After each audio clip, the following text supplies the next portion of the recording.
All right.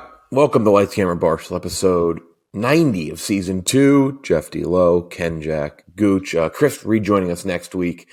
Tight schedule today. He'll be back next week. That's for all of us, by the way. I'm not saying Chris is a crazy tight schedule. The times didn't align this week. We have a bunch of interviews today. Two really good interviews. We have Katee Sackoff, plays Bo-Katan in The Mandalorian. And then we have John Leguizamo, who was fucking awesome. Yep.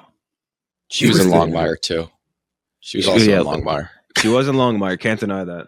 John Leguizamo was awesome, though. What a good sport. Like, he, hung around, watched just Mad TV with us afterwards. Yeah. Oh, really? Because I was remote office, so I didn't. That's funny. Yeah. After it closed, I was like, wait, do you want to just watch that Steven Seagal Mad TV clip? And he's like, yeah. We watched 3 minutes of it. So it was really funny. He was awesome. He was yeah. Guests like that are great. And now it's like, all right, well, I want to talk to him again. So yeah, we'll have those. So we have the John Wick chapter 4 review, and then we'll be doing longer recaps, not recaps, but kind of theory-based things with Succession, like where we think it's going to go. And we're going to do 3 winners, 3 losers from every episode, because we'll do our best to see who's jockeying for the right position to be the winner of this season, which the winner of the show. Knowing the show, it could be nobody. It has to be nobody. Right? I'm convinced that no one will win. Corporate takeover by Adrian Brody or something. Yeah, which he's a character we haven't even seen yet, and I assume he's back. I think has to be right. So we'll talk about that in a minute. But first, this episode brought to you by Game Time, the exclusive ticketing partner of Barstool Sports, created by fans for fans. Very easy to use ticketing app, easy to transfer, great low prices. My UConn Huskies going to the Final Four. Congrats to all UConn fans listening. Also to Miami fans. Why are you not a PSU basketball fan, Jeff? Why don't you like PSU basketball, you fucking pussy? What the fuck? People were so mad. And then the university literally admitted last week they don't give a fuck by not re-signing, not offering the coach the bag. And now they're like, all right, see you later. It's like, all right, that's why I don't fucking care. Good for UConn. It's like, that's always my thing. It's like, what do you mean you didn't pick them? I paid $40,000 a year to go there. I will choose if I want to root. I've given the school more than enough of my time. Yeah, you don't owe them your fandom for a shitty part of their athletic program. If they gave me a full ride for 4 years, you know what? Probably should be a basketball fan. But I'm still going to be in Texas. I'm coming back to New York on Sunday. I think game time's going to be the way to go see UConn in Houston. But not just that. Baseball coming up. Regular season baseball starts this week. Game time is like a cheat code for baseball. Because we attended last year on back-to-back days, Wrigley Field and Fenway Park, when we were shooting a show. Saw the White Sox both days, by the way. That was a little unfortunate. I just didn't need to see the White Sox back-to-back days. But to see two parks like that, you spent nothing. Last-minute tickets. I don't know, Gooch, is there a concert you want to go see soon? Have you seen Joel yet? Seen what? Billy Joel. No, I'm not. I'm going to hold off on making that comment because I don't want my They've Twitter never heard of Billy Joel. Yeah, be very careful. Be very careful here. You have to treat Billy Joel with the utmost respect, or else they jump down your throat. Billy Joel fans, those sneaky toxic. They're right there with the Nicki Minaj fans. Gooch is he was lining up tickets to go to Owl City the other day. He's like, I can't wait for my Owl City concert. Dude, Fireflies is such a banger. those Facebook maps, it's the biggest fan of this player, the jersey maps, it's 49 states. The most popular Joel is Billy Joel, but Kentucky it's Joel Kinnaman. They don't even really recognize Billy Joel. Yeah, which is crazy. But that's a Long Island rite of passage. You have to go to a Billy Joel concert eventually. Yeah, and you can't shit talk. Cannot shit talk the king. Cincinnati's Rascal Flats. Yeah, just takes a few seconds. Tapping through the app, and again, the transfer is easier on Game Time than any other app. Transferring tickets is a fucking nightmare. I'm transferring a sporting event ticket, and then it's not for a few months, and you're like, well, I don't know if they got that or not. So we'll see. But Game Time, nope, very easy. Download the Game Time app or go to the website, enter your email, and redeem code LCB for $20 off your first purchase. Depending on what you get there, that's a massive discount. I mean, go to a Broadway show, something like that in New York. Taylor Swift, it's huge. Yeah. All right, Taylor Swift that month. You just saved $500. I'm gonna go see Jeff Goldblum stand up. Oh, sure. No, he seems like a motherfucker that would have a one-man show. That's a dude that definitely has a one-man show. Okay, now we're gonna.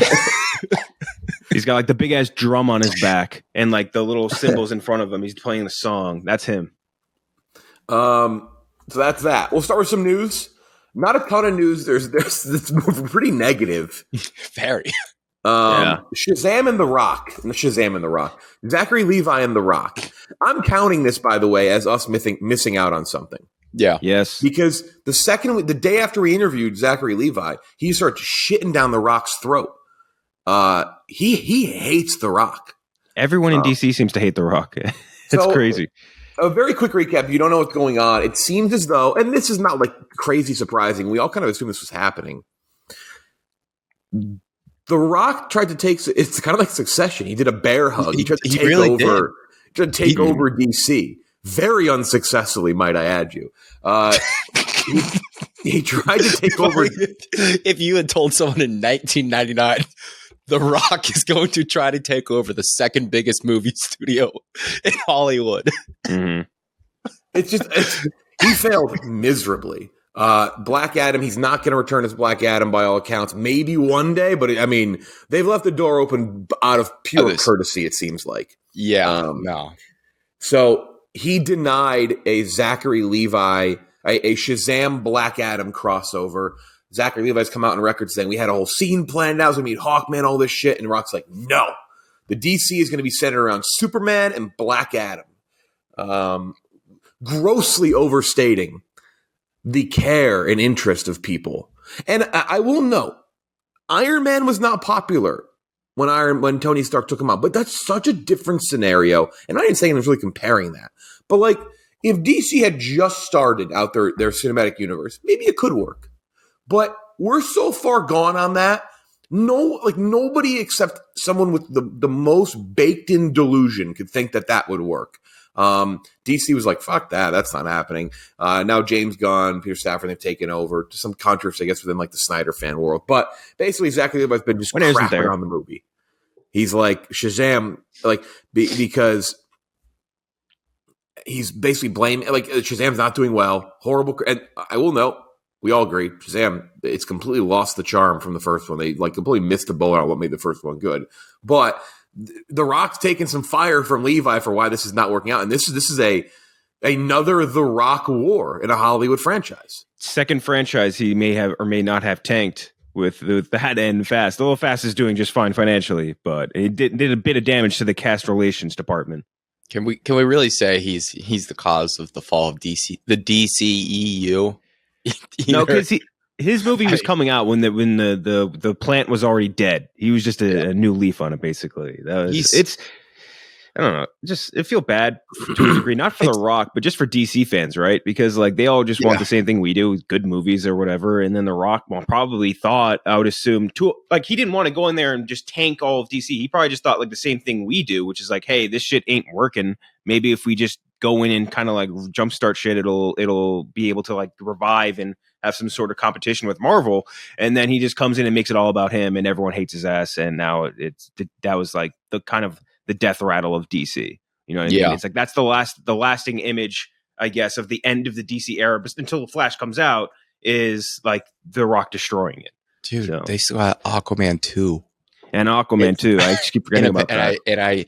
And the word on the street is that movie is not good. Yeah. Mm-hmm. The word on the street is that it's like a disaster.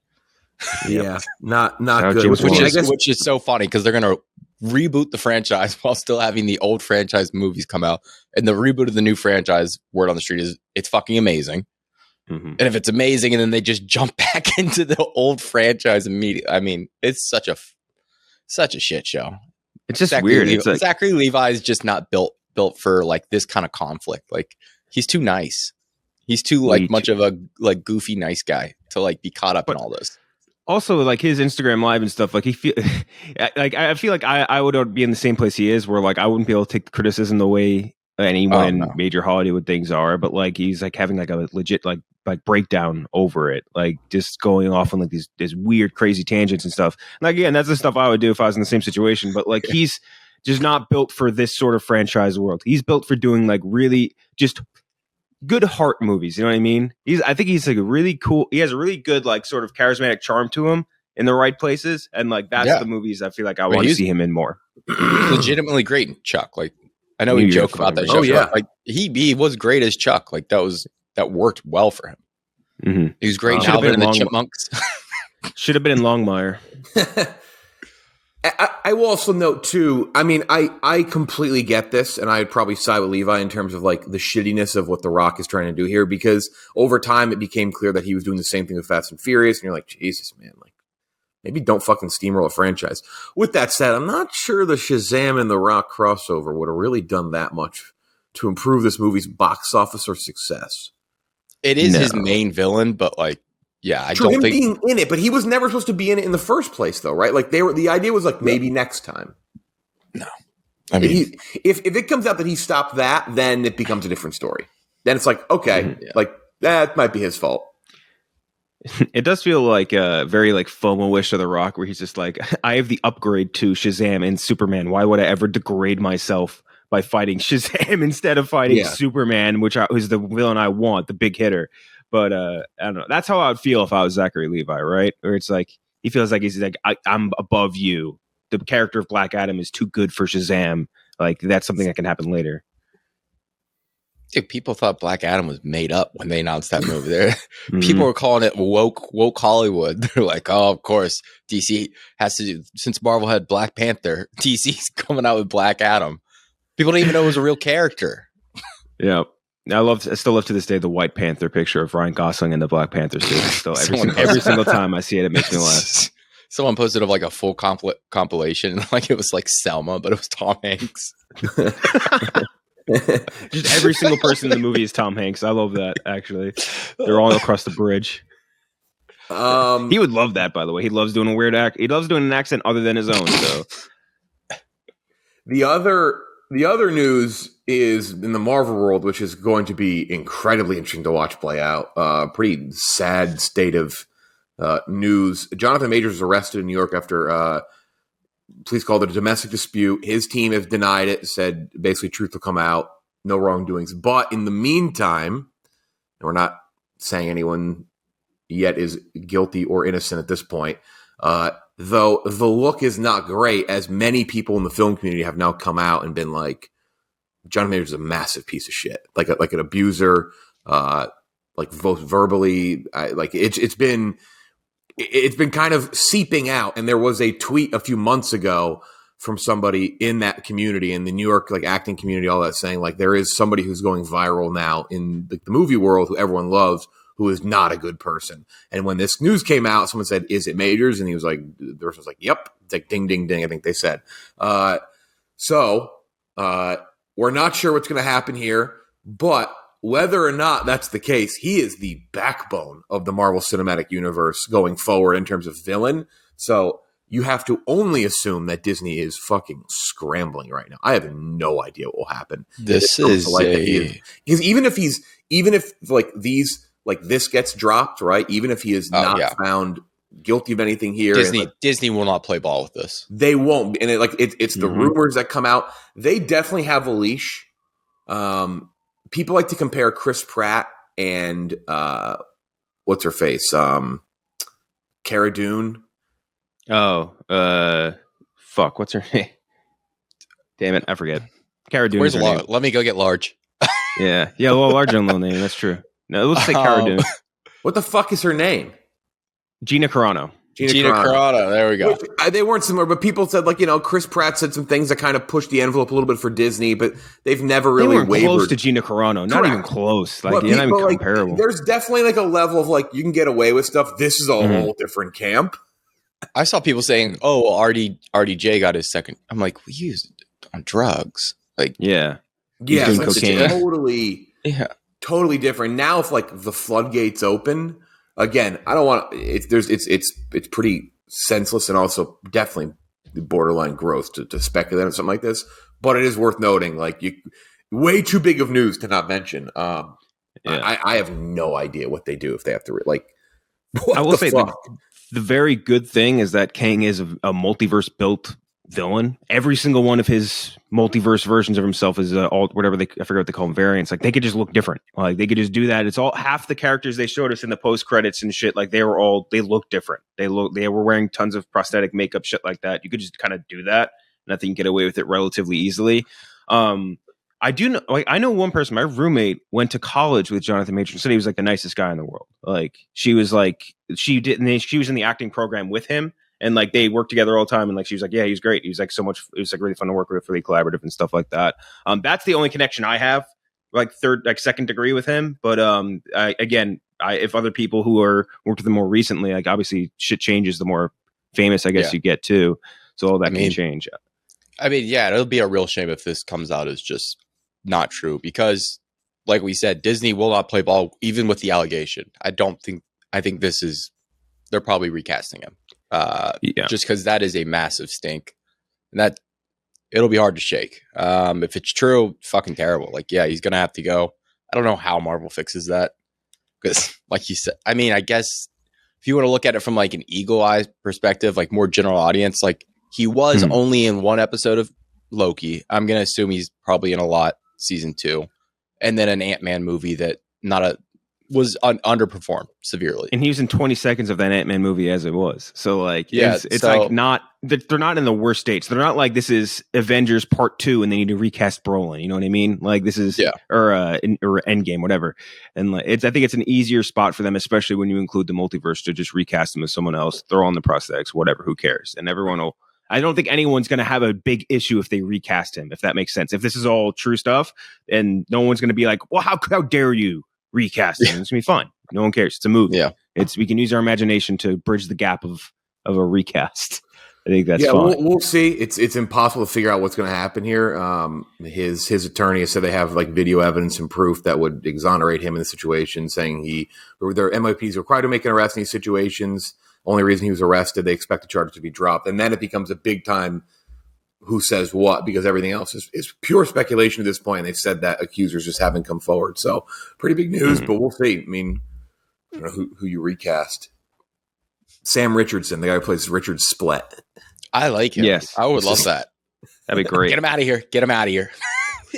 Dude, that guy rocks. He's so fucking funny in Veep. And then obviously Tim Robinson, Detroiters. Great. Detroit. More people need to watch Detroiters. Very funny. What was the Werewolves Within? He was great in that too. In what was that movie? Werewolves Within. Yeah, Wasn't that the little cabin movie? Yeah. Yep. He was really good in that. Yeah. What's the email in Veep? Oh, splet2@spletnet.net. And he's like, yes. He's like, I don't want my father to go, but it'd be nice to get their hands on that handle. Yep. Richard. He has so many good lines in that. Oh my God. Such a funny character. Him and Jonah, just an amazing. Him and Jonah are kind of like the Tom and Greg of Veep at a point. Which I guess we'll get to now. We'll do Mandalorian real quick. Mandalorian had their most recent episode last week, a short episode, but very cool. It's the best Jurassic Park movie to come out in the last 10 years. It was it was cool. It kind of went back to like the little side quest adventure stuff, and I just like my one hesitation about the show, and I actually seen people tweet about this, is how the Mandalorians and how how they're like Din Djarin and them are viewed in terms of being like religious freaks has been kind of maybe changed a little bit, but we get a different perspective of them as Bo-Katan joins them and doesn't take off her helmet and everything. For them to just kind of all fall in line together would be a bit of a disappointing story arc, but I'm not convinced. I think Bo-Katan is kind of quietly like picking up on things and not fully letting out her secrets about like the mythosaur and all that. And I do think there's going to be almost like some sort of Mandalorian civil war between them at some point. That's my hope. If they all become one big happy family, like I kind of find that to be a bit of a I will say that there was obviously the arc in Mandalorian, or not in Clone Wars rather, kind of follows the structure of like, hey, look, the remnants of Death Watch, like the Night Owls, they join up with the Republic with the goal of like the mutual goal of taking back Mandalore. So like that was cool, and like maybe she'd follow something more similar to that. where it's like them and the entirety of the covert joint forces to take back Mandalore or fight the Empire and get back their shit.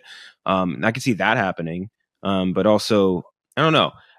The way it's presenting right now, where they talk with the way they talk about the mythosaur, with the founder kind of having that conversation with Bo-Katan and like her becoming, I don't know, maybe a little bit more in line with them. Like I wouldn't hate that either to a degree, because that's a huge part of the appeal of Mandalore is like their culture and their lore being so built into like, hey, like this is what we do. We're Spartans of Star Wars basically, and like that part is cool. And so if she were to join more back into that line versus like the more standard Star Wars character, bounty hunter, whatever, I'm totally fine with that.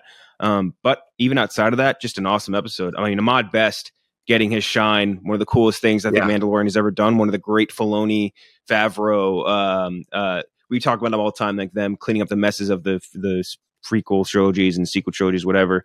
Like this is one of their best moments, getting Ahmad Best a little bit of shine. The same character that he plays in Jedi Temple, was it Jedi Temple Challenge or whatever show I have not watched. But also, it speaks to like how good they've done it.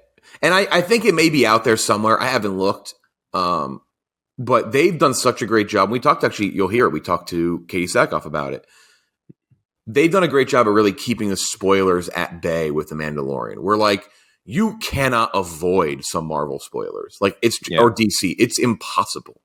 Like if you're on social media and you like those moves and you follow, you're going to see it by mistake, or like it's going to happen. Mandalorian stuff really doesn't come out. Like you are surprised by things that happen. And when he walked in, I was like, oh, what the fuck? It's exactly. Like, it was crazy. And for him to get his little redemption, and then for them to also add in there's always a bigger fish moment at the end of the episode, was just like, that's just a perfect chef kiss on the episode. And this is one of the things I always love about Mandalore, is like the serial nature of it is just like, you do the little side quests. Like you got to do a chore to get, before you get the main quest line, you like finish, you need to go do a side quest to get it finished. And like, that's kind of just something I've always liked about the show. And I'm assuming a lot of other people have liked about the show too. And like, that's why I love episodes like this, where it's a little asides. Oh, and by the way, the little kid Ragnar, that's Jimmy Kimmel's son. I don't know. We talked about this on the long take, who has now played 2 roles in The Mandalorian. Or in the Mandalorian universe, I guess, because he played one of the Tusken Raider kids in Book of Boba Fett. You can't stop picking up roles. Yeah. Wesley Kimmel. Come on, Jimmy. Could have done better than that. Wes. Hey, I'm Jimmy. Here's my kid Wesley.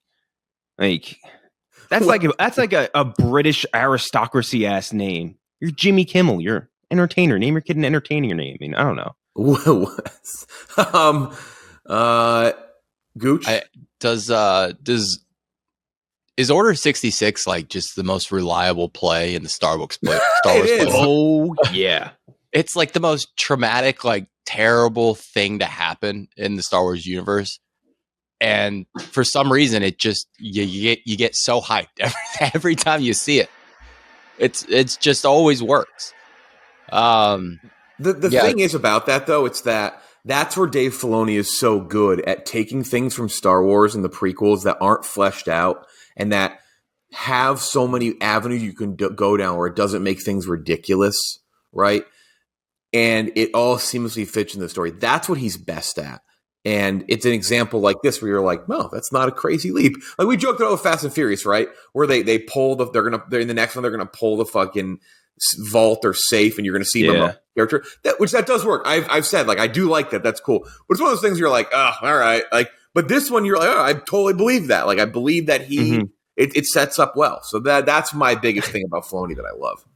We were talking about a long take, Gooch. I was playing Fallen Order, like replaying it ahead of the new game coming out. The Order 66 mission still, like they hit the music, like the Order 66 music, and they just have the clones fighting the Jedi. It just plays. I'm immediately just like, fuck yes, Order 66, baby. But it makes no sense because it's like the Holocaust of Jedis, the biggest good guys in the entire Star Wars universe, and we're all just rooting to see more of it. It's crazy. Oh my gosh. Little Grogu was so like, I swear to God, he gets cuter by the episode.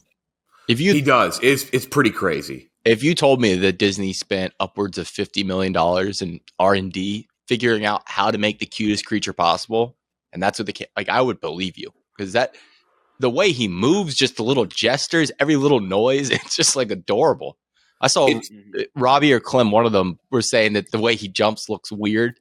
and they gotta fix it. I was like, no, it's so funny that way. No, it's awesome. It fits that type of character. It fits that type That's of what Yoda did. Puppet. Yes, that's what Yoda did in the what do you call it? Attack of the Clones fight with Dooku. That's how he jumped. Yeah, it is just very well done, that character, and how much time and effort. Like, I really want to see like a super behind the scenes on the development of that character, because we've seen the past of like George Lucas spent months on Dexter Jetster. Like, I want to see the planning of like just like the robe and like how it is pretty fascinating, because I mean, you could kind of say it saves Star Wars, because whether you like, I love The Last Jedi, but like, imagine if they didn't have The Mandalorian, like where they'd be is a bad place.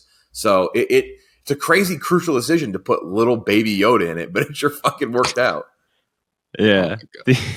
My favorite meme still, like every now and then I go back to it, is the J.K. Rowling versus George Lucas one, where it's just like fucking J.K. Rowling going after 5 seconds, like, yeah, actually Harry Potter hates trans people or whatever, and then it's George Lucas being like, Qui-Gon Jinn gets his hair done by hairstyle fungos or something like that, and everyone's like, yes, give me more. And that's the world of Star Wars, man. I did like the kid being called Ragnar. That's a perfect, just dumb brain Mandalorian name. I love that. Yeah, that is. That really is. How many episodes do you think we have until Bo-Katan has that Darksaber in her hand? Good question. She can't kill Mando, so no, but she's going to end up with it somehow. Yeah, she has. It's one of those things that feels inevitable. Yeah. Yeah, I don't know. I don't know. I think she's going to get it before the finale. I don't think it's going to be like a finale thing. I think it's like maybe third to last episode, right? Or second to last. Like, I think it's the thing that she gets. That Mandalorian that's been kind of the format of Mandalorian. It's like the big thing they get or they do happens right before the finale, where it's like it goes into that. So probably second to last episode. That'd probably be a good guess. I was finishing up my rewatch of the second season. Whilst obviously the third season coming out. The scene where they infiltrate the base with Bill Burr, and Bill Burr has that conversation with that officer that he used to work with, is one of the cool, like, that is one of the best TV scenes I can remember from anything really in the last few years. That's so goddamn good. The dialogue. I've determined it's my favorite Mandalorian episode. The season 2 Bill Burr episode is so fucking good. It hits every beat you want from Star Wars. The fun shit in the beginning in the junkyard, the chase scene, you having to root for TIE fighters in that episode, and then you hate it. It is like the perfect mix of everything. And then it brings in this new age, like Star Wars, like pretty well written, like pretty cool, dramatic scene. Yeah. Really good conversation. And bringing in Operation Cinder, something from the video games, which is just crazy. It's crazy how influential, like, bits and pieces from the video games have become into the lore of Star Wars. Unlike, what was the Fortnite reveal? The Fortnite reveal was Star Wars Rise of Skywalker. It was Palpatine. And then did Christopher Nolan do something with Fortnite once? Yeah, he did. Tenet. I can't remember what it was. Tenet? Yeah. What was that? The trailer? Did you do the trailer? There's going to be, he's going to. John Wick did something. He's going to drop the John Wick skin is legendary in Fortnite. Yeah. That was like, if you saw someone with a John Wick skin, you went running in Fortnite. That was. I'm not a gamer. I'm not a fucking nerd. They're going to drop the atom bomb on the Tilted Towers, redo the map again. Yes, exactly. What's even more, because Fortnite's not on its way out, but like, I guess Warzone's too on the nose. Somebody tweeted a video of like what Fortnite looks like now. Like, there's a new, like, I guess there's you can do like a custom builder for it, and it looks pretty fucking cool. So I'm like, is this even Fortnite anymore? I was thinking about, we used to stream Fortnite with Trill. It was a blast when that first came out. I still remember our first win. I remember. Yeah, it was. I think we're in the last little tiny bit of the circle, and me and Trill were just trying to build up like a little tiny structure. And like the guy shot at Trill, I think killed him, and then I shot him, and then we won. And it was just like we were screaming on the mics, like you would not believe, for our first W. We had one time too where we brought a guy with us, and we didn't really play the game. We just tried to sabotage him and annoy him the entire time. Dude, it was so fun. Oh man, I miss those days. That was like 2017. I used to do that shit in Elder Scrolls. I would pair up with people for missions and then just not do it. Yep. Do that in Battlefront Earth too. So that's Mandalorian. Let's do Succession season 4 episode 1. If you spoiler alert here if you haven't watched it yet. Pretty quick recap. We open up and we find out that the kids, I almost said Tom and Logan, both not the kids. Shiv, Kendall, and Roman, they're trying to create a disruptor company. It's got so much dumb jargon. The 100. It's perfect. It looks like The Athletic. It had the same color scheme and font as The Athletic. It's just, I'm going to start restudying the entire script, so I won't do it. But they find out that Logan wants to buy Pierce again, PGN, and it sounds like it's going to happen. That's going to be their big play as they're about to close the deal on Gojo, Alexander Skarsgård's character's company, Matson, excuse me. And then the kids decide, fuck it, let's take our money. We're able to get the money because when the sale goes through, we can divest and all that. We can have our money. Let's buy Pierce.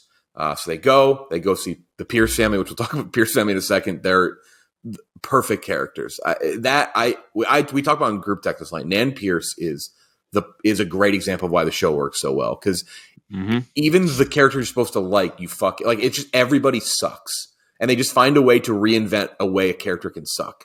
And then we find out the kids beat them in a bidding war for PGN, and the kids are going to buy Pierce, which I think sets up. And I want to know what you guys think for a final season to have it set up that there's going to be a pissing match over an election via a right wing and left wing news organization. I think that's a great way to have like the kids versus the dad play out here instead of just them trying to build a company and beat dad that way. I think this is a cool way to kind of reinvent what's the same thing again for the fourth season. It's the kids versus the dad. I do like the way it's setting up so far. I'm pretty fired up about that. It would be funny if they the entirety of Waystar Royco. That they could have thought of a better name. If they had threw their entire weight behind Connor Roy to try and get him to be the elector, that'd be kind of cool. Oh, he's so pathetic. He is the one with pathetic characters ever. He's holding strong at 1%. At 1%. Oh, those meanies, of all of the percents they have, they want to take your percent. Isn't that the lowest you can go? Isn't that the lowest number that they have? Oh my let's do winners and losers, and we can branch off that and talk more about the episode. But I mean, thoughts though? Are you guys pleased with? Pretty good first episode. I thought it was a great way to start. Why don't we just go through and give a winner? Everybody give one winner. I was texting with Trill about it this morning. Trill not totally thrilled with the opening episode. What's the line he said? He said the show is the worst when all three kids are by themselves. It's like a Succession memes account wrote the dialogue, and then he wrote a dialogue for it. It was Kendall, I bought a box of macaroons. Roman, oh, you bought some fuckaroons, huh? Some fuckaroonies? It's true. He's not wrong. I was like, yeah, you're right. But I do like that it seems like they're going to be together for a little while, though, because it's one of those things where if I was really worried it's going to be like a bait and switch, where it's going to be like, oh, no, Roman's already back with dad, which I guess may happen soon based on the preview. I didn't watch it. I want to see them actually team up for a little bit. Like, we got that payoff at the end of last season. Like, I want to see that play out for a little while. Roman is one of my losers from this episode. All right, I felt bad for him. Let's do losers. Do your three losers first. Yeah, Roman was my number one loser. Really? His siblings, they completely ditched his idea that he'd been working so hard on. He had something, and they shot his dream down. He's also the one that's always right, but he just doesn't have the drive or charisma to make everybody agree with his points. The wherewithal to defend himself, basically. Yeah, like he's right way more often than Shiv and Kendall are. Like, Shiv and Kendall, like, driven, but fucking idiots. And same with old Connor, dumbass Connor. He's one of my winners, though. All right, who yeah. So my other loser, Logan. Logan is just, you could tell this. He doesn't want to show it, but the kids leaving has fucking wrecked him. Like that scene in the diner when he's talking to Colin and he's like, "You're my pal. You're my best pal." He's one of my losers too, though I'd say third loser. But that when he has to tell Colin, security guy, who's had like 10 lines, that he's his best pal, I'm like, oh, yeah, dude. He's like trying to get like he's like buddies to like jab him because he wants like to have like a friendship with someone. He's thinking about death. Like he's like talking about. He's like, "Where do you think we go?" Like he's like, I don't think anything happens. Carl is such a good fucking side character. I laugh every time Carl is just disheveled in front of Logan. He's like, oh, what boss? He's like, it's a bit fucking dry in here, Carl. Tell me he's just a babbling idiot every time. Mm-hmm. And then my final loser would be Kendall. Kendall, his crazy ex-girlfriend is now fucking his sister's husband. So that's just an L. Kendall's just a born cuck. Yeah. I got all three children are my number one pick. All the three main kids in their entire venture, they spent $3 million over asking price for a media $3 billion, over asking price for a media empire. Then I got Connor Roy, just being a pathetic loser in general. And then also I got his wife. Was it Wilhelma, right? Both of them. She's Willa. I think her technical name is Wilhelma. At least that's what I saw on IMDb or something. But she losing her wedding out to becoming like a media circus to keep him in the 1%. She's a loser. Connor Roy wanting to do that. He's a loser and trying to hold on to 1% in an election. Also a loser. And so them two, and then the three children as a single pick.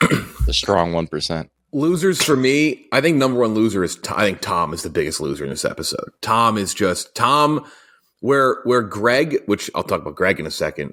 Tom is losing his wife, which you can tell crushes him. He asks to fuck, gets denied. He is not built to be Logan's number 2 guy. Just doesn't have it in him. He crumbles. Though I did think I was like, oh shit, we got a new Tom, and he's like, it's like talk to you later, Shiv, or like, see, like good to hear from you, Shiv, or something like that. I was like, oh, he might have it in him, but he's got no backbone around Logan. He's like Logan roasts him. He's like, get some food in here. He's acting a little nutty. I would say Greg's new girlfriend stinks. Absolutely stinks. Making fun of her bag was very funny though. That was crazy. Yeah. When roasting her bag. Some of the best writing in the show is when Tom goes on his rants and he just uses big words and just strings along just roast after roast. I had to look up a food that he referenced. He said that she was scarfing down some sort of appetizer. I had to look up what it was, and I already forgot what it was. It was some sort of grape or something like crepe or something. I don't know. Losers, Logan. And Logan's just...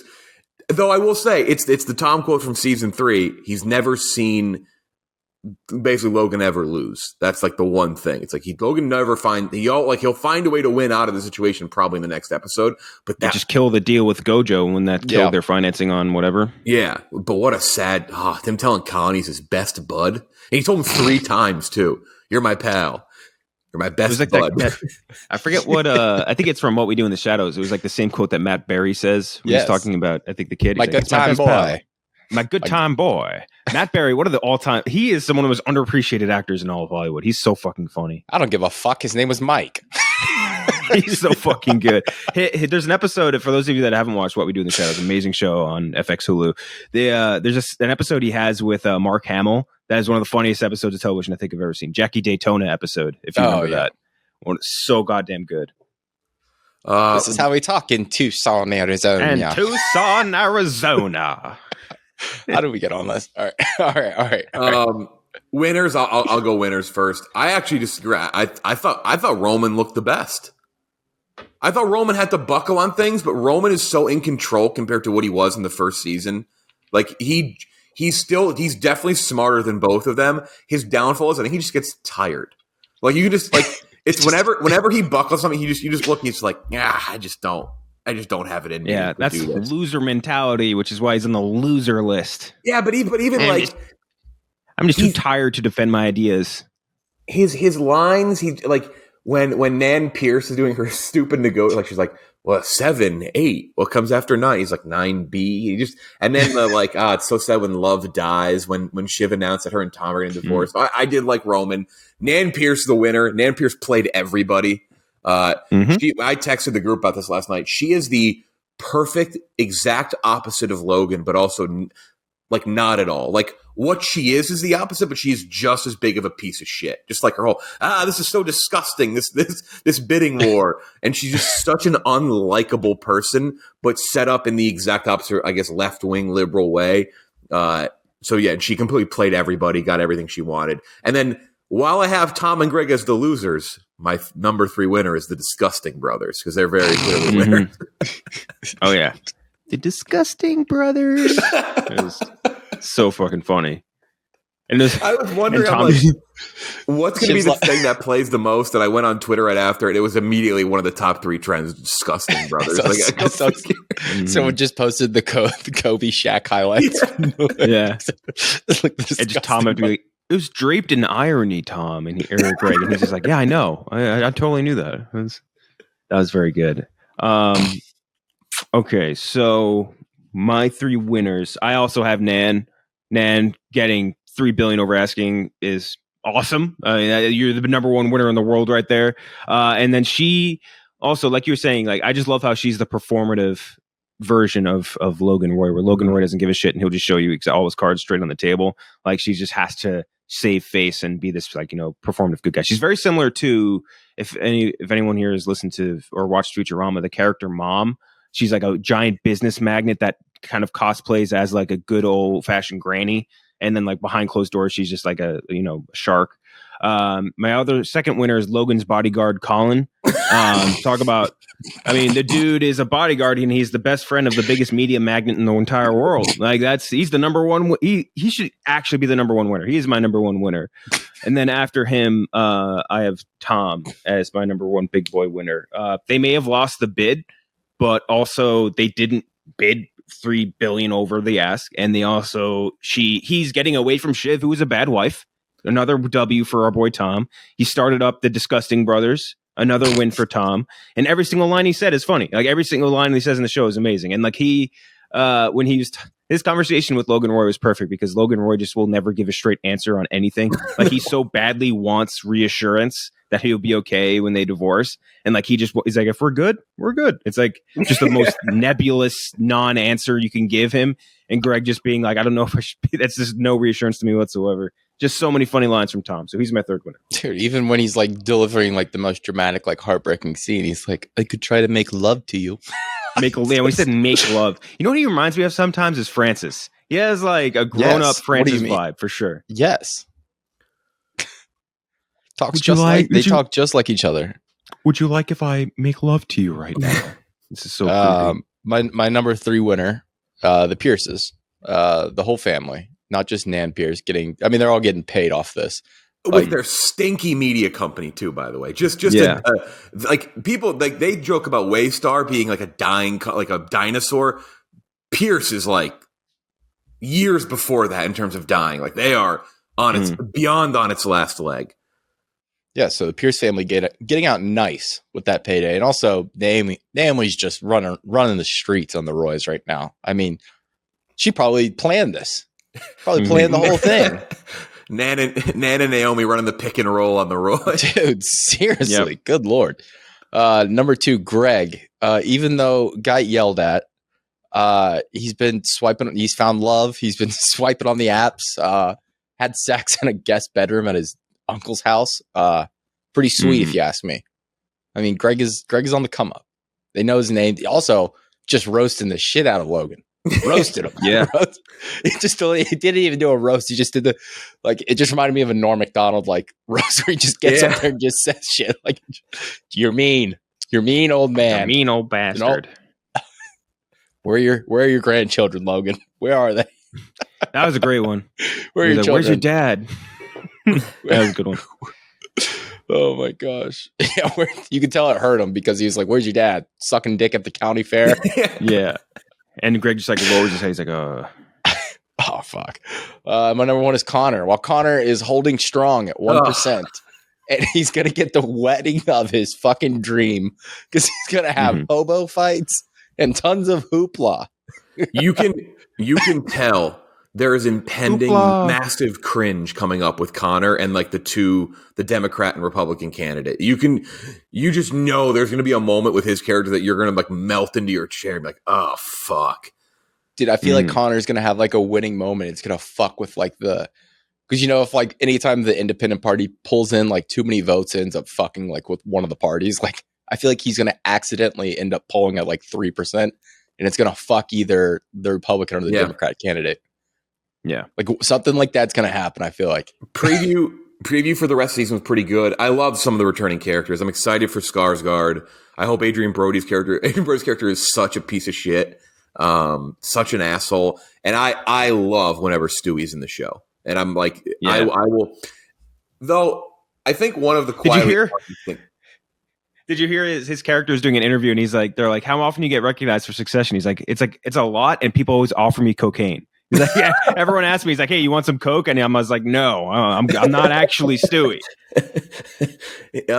I will never not laugh that Sandy Furness's daughter is Sandy Furness. I think it's the funniest. Like, it's such a stupid, like, Arrested Development type joke, and just the fact that that's like what's replaced her is just kills me every time. I'm excited. I like the setup. I like that it's going to play out via like an election. I think it's a very fun way to change it up a little bit, and like media wars it's cool. And Logan destroyed that news anchor at the end. Looks like a ball sack with a toupee. Oh my god! Roasted his ass.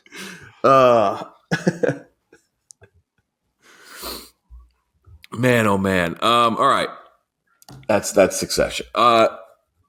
Ad read before we get into our first interview, which we'll do an interview with Katee Sackoff. So we just talked Mandalorian. Then we'll do our John Wick review. Then we'll do John Leguizamo, which absolute great anchor to this episode. By the way, definitely stick around and listen to that interview. He was very fun. Some great answers comparing the menu and chef, like the best food. Told a great story about the burger at the end of the menu, actually, which I love that story. But this episode brought to you by BetterHelp. This show brought to you by BetterHelp. Getting to know yourself can be a lifelong process, especially because always growing and changing how you cope with maybe trauma, traumatic events, things that may be going on in your life. Everyone has a different way of doing it, but it's hard to figure that out if you're not talking to someone. And therapy is a great way to do that. Deepening your self-awareness, understanding of things that are going on. Sometimes we don't know what we want or why we react the way we do or how we should react or what's the best way to react to cope. Or just handle things. BetterHelp connects you with a licensed therapist who can take you on that journey of self-discovery from wherever you are. And that's the big thing. I don't like going to therapy. Doing it online, great. You can do chats. You can do phone calls. You can do video calls. You don't have to see anybody if you don't want to. If you're thinking of starting therapy, give BetterHelp a try. It's entirely online, designed to be convenient, flexible, and suited for your schedule. Just fill out a brief questionnaire to get matched with a licensed therapist and switch therapists anytime for no additional charge. Discover your potential with BetterHelp. Visit BetterHelp.com/life. BetterHelp, HELP.com/life. Get 10% off your first month. All right, Katee Sackoff, Bo-Katan, and Mandalorian.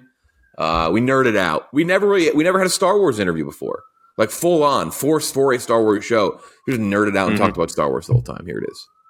I looked very hunched over as I do this with my phone. We are joined by Bo-Katan herself, Katee Sackoff. Finally, I don't think have we ever done a Star Wars show, Ken Jack? Or movie? No.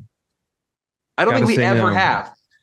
We are Star Wars super fans. We finally get to talk to somebody about a Star Wars show. Thank you for joining us. Mandalorian Season 3. I almost said has kicked very much into gear. Yeah. I won't spoil mine. I may have a surprise later on mine. How are you feeling? The new season debuted. Another big episode for your character. How's it going? Oh my gosh, it's just amazing. It's been such a phenomenal gift to be a part of this universe, and it just keeps getting better and better. And the fact that she's been so universally accepted and seemingly loved by everyone is pretty extraordinary. It's pretty awesome. I just saw something. We're also, here's another thing with our podcast. We are the kings at news or cool facts happening after interviews. But I saw a cool one today. Now I can't pull it up. Somebody works in someone works in the production team for The Mandalorian, seemingly confirmed that in the most recent episode, and this is a spoiler alert if you have not seen season 3, episode 3 of The Mandalorian, turn off the ears, that in the chase scene at the beginning of this past episode, when the gauntlet flies up in the air, it's supposed to be an ode to the Batwing in Batman. That was what they were trying to go with. I don't know if you knew that. That's pretty fucking cool.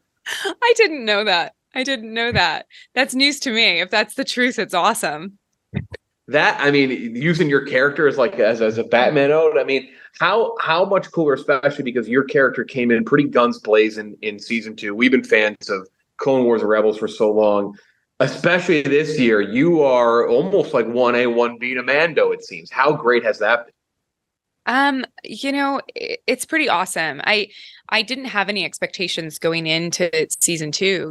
The fact that Bo was there for 2 episodes was really, really cool because I myself was a fan of Clone Wars and Rebels. So to see that character transition into live action was awesome. So to get the call that not only are you, going to be in season 3, but they sort of, drop all the episodes at your feet. It was kind of awesome. I was like, wow, okay, because season 2, I only got to read my scenes. So this is new ball game, where I have a full scope of what's happening. And like I said, I'm just still amazed and blown away that the character has been so accepted as she has. And it's really cool. It's yeah, cool, her and Sabine Wren. Able to see the rest of this. Yeah, her right. And Sabine Wren, 2 of the most beloved Mandalorian characters. It's insane. It's so cool. What's so weird though is that Bo was really only in 10 episodes of Clone Wars and Rebels in entirety. She was not a massive character. She just, when she did show up, she left an impression because things, usually didn't go so well. That is kind of crazy you say that because I did check just to make sure before we got on here, and I was just like, I wonder how many was there? And I was kind of stunned to see just the number. Yeah, I was like, wait, she wasn't in 50 episodes, but I guess that's a testament to these types of characters for Star Wars. It's always the characters that you see kind of the small nuggets of that you're like, good Lord, give me more of that. Because you want to know more about them. Yeah, exactly, right? Yeah, and that arc too, just the Mandalorian arcs in both the ending of the original run, I guess, and then the late season 7, just so much fun. And you got a pretty rare experience for an actor where you got to voice a character in the animated version and then go to the live action. A lot of people do the reverse. Tell us how you got the call. What was the call like when you get the call? Hey, you're gonna get to do this in live action? Because I know Filoni said hey, there's a chance, but I don't know. He likes to say that. I don't remember him saying that. And if he did, I thought he was joking. Who would have thought that an animated Star Wars show would become such a sort of wealth of characters to pull from into live action Star Wars? I never would have dreamed that was the case. And so when I got the call, I kind of didn't understand what it was about. It was to go sit down with Jon Favreau and Dave wasn't there. It was just Jon. So immediately I was like, well, if this was what I think it is, Dave would be here because I've known Dave for so many years and he wasn't there. So I was like, maybe he just wants to talk to me about, I don't know. I couldn't figure it out. Maybe he's doing Lion King too. I had no idea. And it took me a while to realize that my face was already in the previs images, on the wall as Bo.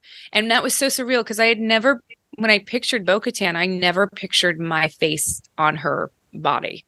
It was always just, I pictured her in animated. And so for the first time, seeing myself actually associated with her visually was really crazy. Was there any goosebump moments for things when you go from because obviously you see the character all the time, the animated version stuff in previs you're talking about, but seeing the actual props of things or even just getting in the armor for the first time, were there any moments like that for you? Yeah, the first time I went to set and was actually pictured on set. It was a scene that Timothy Oliphant was shooting with the Jawas, and I crawled into this little space where they were shooting in one of the ships and crawled in with John and Dave to take a photo. And it was pretty surreal to be surrounded by Jawas and do that. But I think the biggest moment was holding the Darksaber, actually holding it and feeling the weight of it this season was pretty awesome.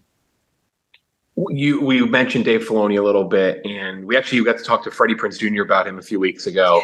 Now, again, though, not about Star Wars, though. We just happened to talk Star Wars. You're our first actual Star Wars. Usually, I'm not home in New York, but usually my walls are lined with action figures. This is like the one time we can like really make it Star Wars energy. Can't do it. But Filoni, listening to people, probably specifically Jon Favreau, talk about Dave Filoni and like the little nuggets he puts into the show and into the episodes.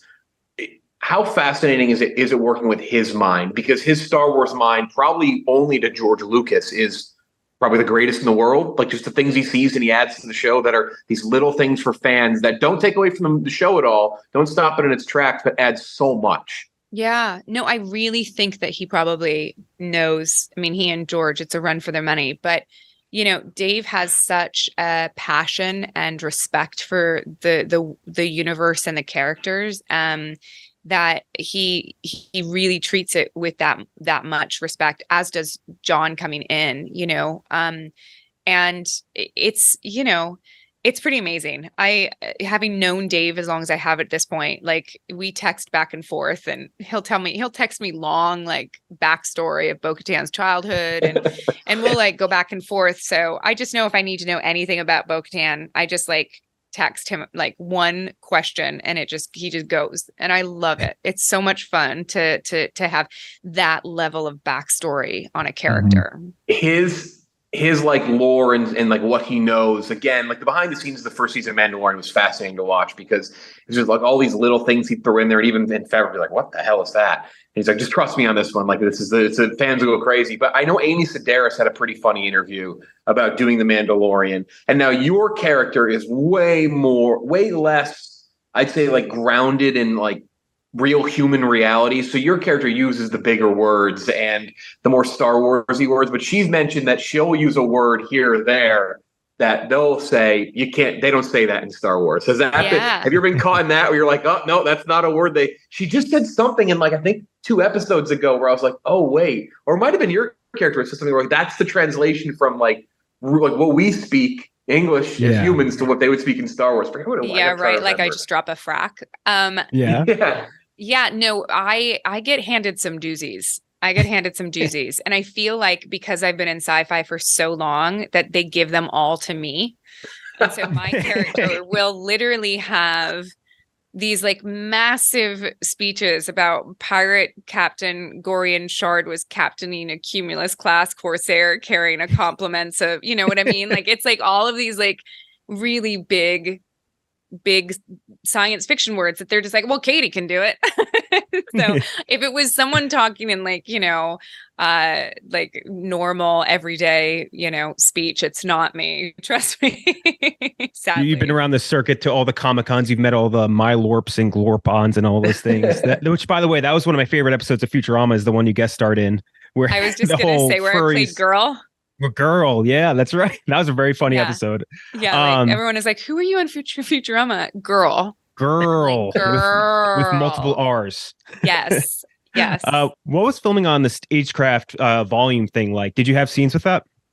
I would say most of my scenes are on volume. And it's such an extraordinary experience. As an actor, I'm so used to using all the facets of my imagination to put myself in scenes, because you're usually shooting against a green screen and, sitting in a cardboard box and they're like, it's a tennis plane balls. And things like tennis balls, all of it. Right. Mando is different. Like, and I truly encourage people that if you're a big fan of Mandalorian, or just technology in general in film, you should go watch the making of the Mandalorian and watch them talk about the volume and that sort of process. It is literally like the size of like an aquarium, a massive aquarium tank that you would see at an aquarium. And it's like floor to ceiling, and it's all computer screens in a circle. And they will do all of the previs. So when you're in a scene, they turn the previs on, and there's a bunch of there's like the brain or the hub when you first walk on set, and it's just a bunch of people sitting at computers, and there's like 20 people at computers, and they're all controlling the volume for the scenes and making sure it moves when it needs to move. So when you see, like in season 2, we were standing on top of the Gozanti freighter and we're standing on the ocean, the waves are moving you're moving, like you feel like you're moving. They had to literally clip us in because we were getting like seasick standing on a ship that's legitimately not moving, but because the volume tricks your brain to think that you're actually in this setting. It's crazy. Absolutely crazy. So cool. Yeah, you can tell too the volume has become it's kind of crazy because it's such a new thing. It's become so much part of vocab for you who know Star Wars and the Marvel universe and all these big things, but it just looks this past episode especially looked, and on Mandalore, it's looked pretty incredible. You're like, how even like the reflection in some of like the minerals and some like the water on the planet. You're like, how does it look that good when you just know? It's like when you know the sauce, it's like, wow, how does it look that great? Somebody had asked me in that first episode if we were on location at like Lake Powell, or I think it was like ocean. I'm not quite sure, something like that. And I was like, no, that was the back lot. That was just like the back lot. And they had definitely, dug this like pond because they needed water when they were fighting that big, alligator type dragon turtle thing. So they needed the water for that. But it was just a backlot with screens up. It's amazing what they're able to do. You've seen it from your end on fans and stuff. We talked a little bit about it before. It's like your character, it feels like your character's been in 1,000 episodes of these shows, but really hasn't. You're going to probably be in more Mandalorian episodes than by the end of this season, is my guess, like combined, than you will be with Clone Wars and Rebels. But close, yeah. Yeah. So Boba Fett, though, started as basically as a toy. It was a toy before the movie came out, and that's how it became so popular. But it's always had this kind of different aura to it that's made the character so popular. That's basically what Mando was when Mando came out. What is it from your end you see with like fans and stuff, and why Mandalorians and these characters and this armor resonates so well with fans? Well, I think first of all, there is intrigue. I think people have a desire to understand the Mandalorian people and the culture. People are always fascinated by people who speak few words, because you always think that they're thinking something, they have a secret or something like that. But I think this show, I think why the Mandalorians are so amazing is that I think that everyone sort of relates to this struggle, this sort of like being at odds within the same culture or people, if you will. And I think that that's the story of the two sides of the Mandalorians, those who take their helmets off and those who don't, are, a disagreement over an interpretation of text. You know what I mean? And I think that is a relatable thing, the way that we interpret things based on our life experience and the person we are going into understanding that. And so I think that that's something that people can relate to. And then ultimately, I just think that they just look really freaking cool. Like they're bounty hunters. They've got they've got these amazing suits. Like they're just like, they're not superhuman. They're just warriors. And I think that that's awesome. And they're fun to watch. I just, especially this season, seeing all the different kits and the way that each individual Mandalorian has decided to kit themselves out and sort of like, make their armor individual. That's awesome as well, That was one of my favorite parts about Sabine, was her like spray paint on her armor and everything like that. And her version of it was always so cool. Super cool. Although I always questioned how you have the t-shirt, like, it's sort of like riding a motorcycle without a leather jacket on. I mean, you could do it. I wouldn't advise it. I've done it too. But, if I go down, I definitely want my leather jacket on. Yeah, exactly. Yeah. So you never know. I'll have a conversation with her about it. I'll ask Dave. Bo-Katan was very, and this is something I need to ask because this is a conversation that we both had with our other co-worker who's very into Mandalorian. Bo-Katan was very, very critical of the Children of the Watch when she was first introduced, as was both of her compatriots. Is it not true that Bo-Katan was technically part of a terrorist cult with Death Watch? In her own way. If you could definitely, that's an interpretation. Absolutely. For sure. What I can say is that I think that Bo has never done anything that she didn't think was in the best interest of her people. And I think by the time she realized the error of her ways, she paid the ultimate sacrifice and lost her sister. That changes you. I mean, I think we also have to like acknowledge the fact that she was very young in Clone Wars. I know that people think that she was in her 30s. She wasn't. She was like a shuffleball change out of teen years, you know, like she's very young, very impressionable. She followed somebody she thought she trusted who had similar ideologies. And she was wrong. I think she knows that. But I think it's sort of one of those things where, you know, the thing that you don't like in others, you point out, you know, the things that you don't like about yourself, you point out in other people. And I think that's sort of potentially what she's doing. Moral of the story is not to follow Jon Favreau, voice of previously. Ever, no matter what. Give you your job. Again, spoilers if you haven't watched the latest episode of Mandalorian, you got to see the Mythosaur. I mean, that is about as cool as humanly possible in the entire Star Wars universe. One of the most like iconic creatures for anyone that's into it. That's just so cool, right? It's pretty cool. When I read that episode, I literally was like texting, going like, "Are you sure? Did she imagine it? Wait, what's happening?" Which I still don't even know. I guess in the context of the show, where you don't know. Yeah, we don't know. Big teeth. Don't tell us anything. I won't tell you anything. No, I know because but I don't want to ruin it for you. Yeah, I don't want to ruin it. You know what I mean? Like it's so cool. This show has done such a great job. You know, holding on to secrets so that people can be surprised like we used to be in event television, you know? And I love that. I love that it was Grogu and then Luke Skywalker and you know, whatever you're going to get this season. Mm-hmm. Yeah. I mean, should we be prepped for some oh shit moments? We have to be, right? I would expect no less, of course. How hard is it to keep these secrets though? Because it can't be, because you've made the rounds of the press tour. Like have you ever come close to really saying something you're like, oh no? I have. You know what's funny is I've realized that fans, because and interview, you know, like people that I'm being interviewed by, everyone asks questions that they know I can't answer, and they do it because they're watching my face and they want to know what my reaction. And so I was just at like a convention and somebody asked me a question and I literally just went like this.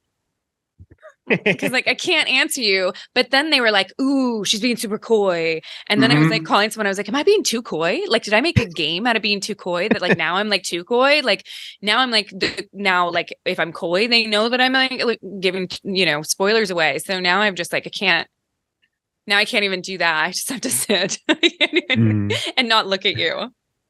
Oh, I love that. Bo-Katan is just such a cool character. I remember I read somewhere once that you modeled Starbuck after Linda Hamilton in T2. I feel like I see bits of that as well in Bo-Katan, if that makes sense. Just like just a really badass, like strong vibe. I don't know how to explain it.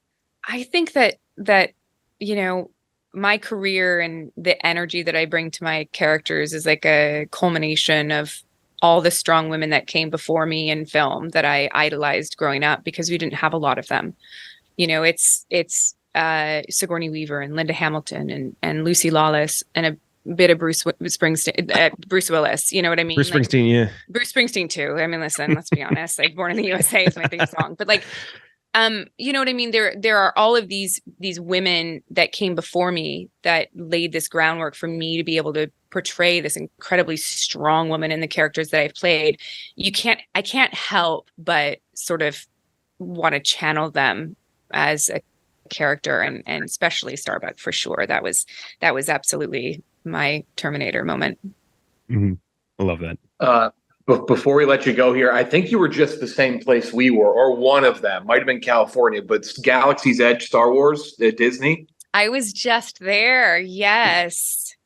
I was just there. This is what I left with. I left with this. This was I have to travel with this now.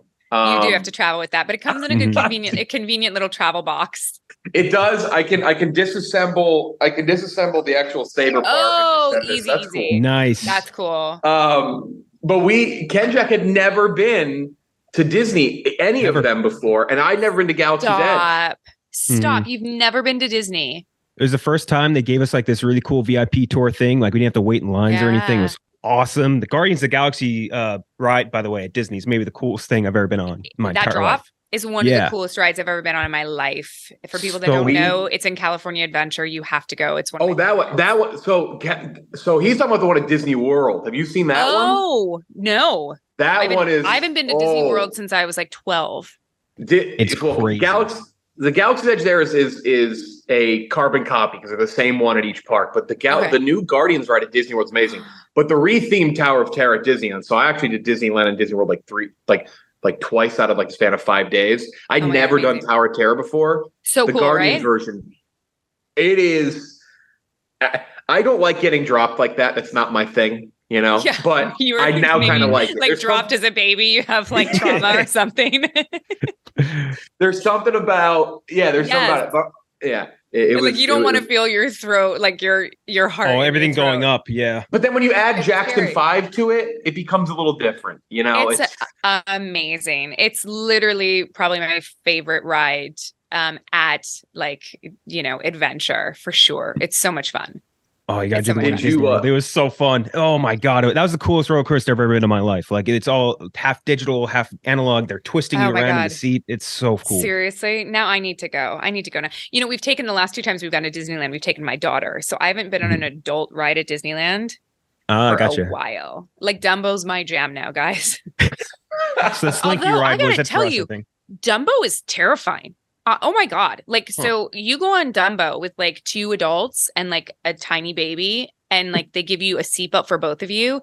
And my husband is much bigger than I next time need to sit on the inside because I had a hold of our daughter and there's no door and you're going up and down. And I was like, I'm going to fly out the side of this with our child. And oh my God. Like, well, don't. And I was like, I'm not really, but like you got to be careful.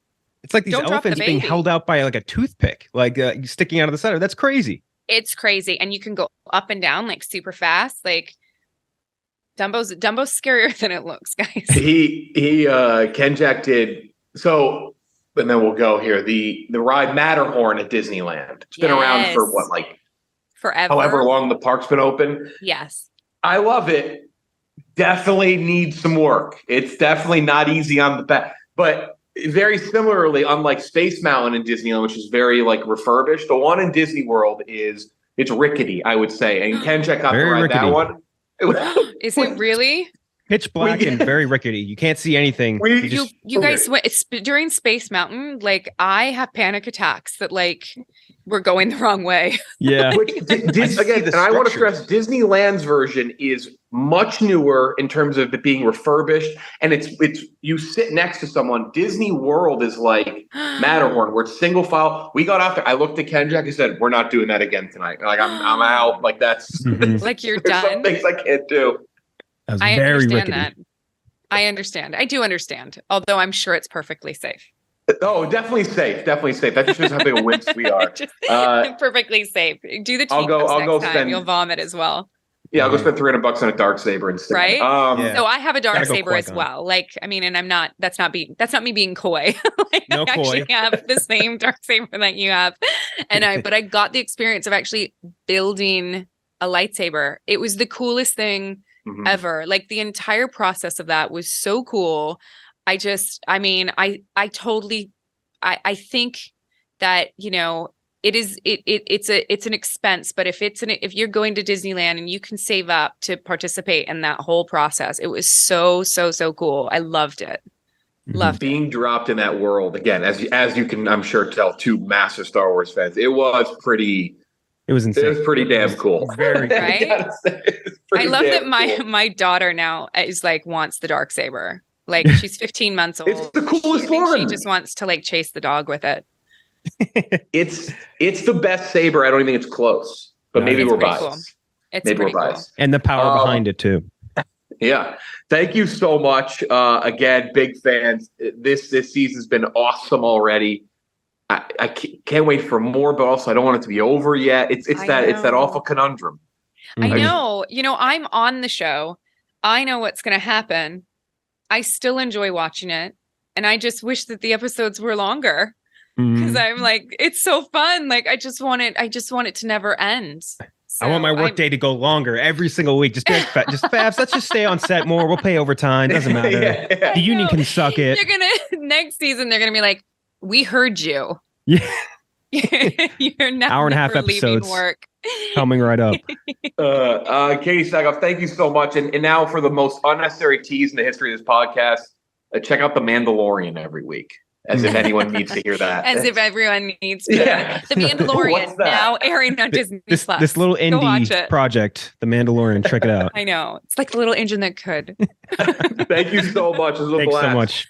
Thanks, guys. Have a good one. Thank you. Too. Bye. All right. Good stuff. Yeah, she was great. You can just, there's a love to that character, and it makes me just like Bo-Katan even more. You're just like, it's a complete embracing of it, which kind of leads into this review. Because few characters are embraced as much by their main actor or actress as John Wick. Okay, splice this in because we definitely spoiled John Wick 4 very quickly off the top, unintentionally. So we're about to do the John Wick review. If you don't want that, skip ahead. You will see the time codes. Like, just skip ahead to the Leguizamo interview. If we definitely spoil this movie, we don't want to ruin it for you. John Wick Chapter 4 is a must-see.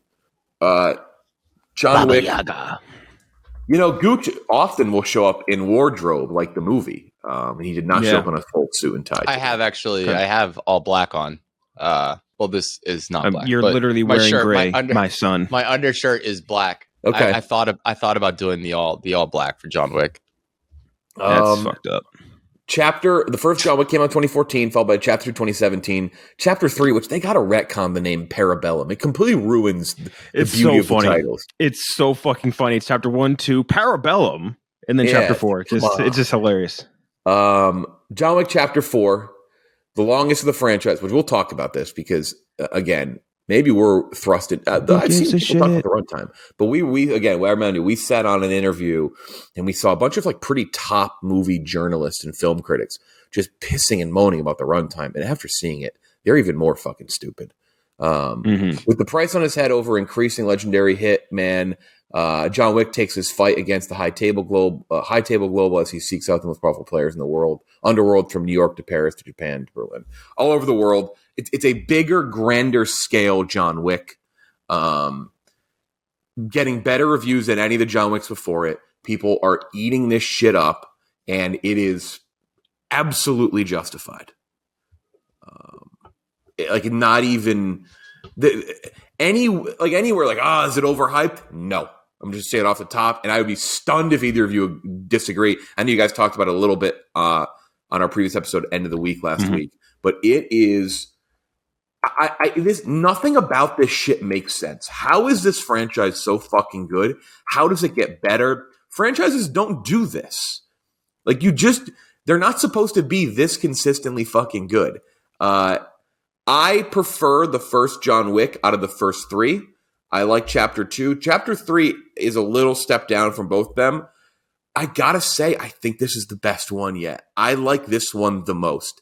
And there's something about it, and actually, good reviewer Chris Stuck mentioned it too. You can just tell Chad Stahelski, who's done these movies, is just getting better at making these movies. Yes. Like there's something so perfect about them, and they just continue to up the ante, but not even in the up the ante way of like Fast and Furious, right? Where it's like they're in fucking space now. Like, no, they're up in the ante in the way you see the good shit play out.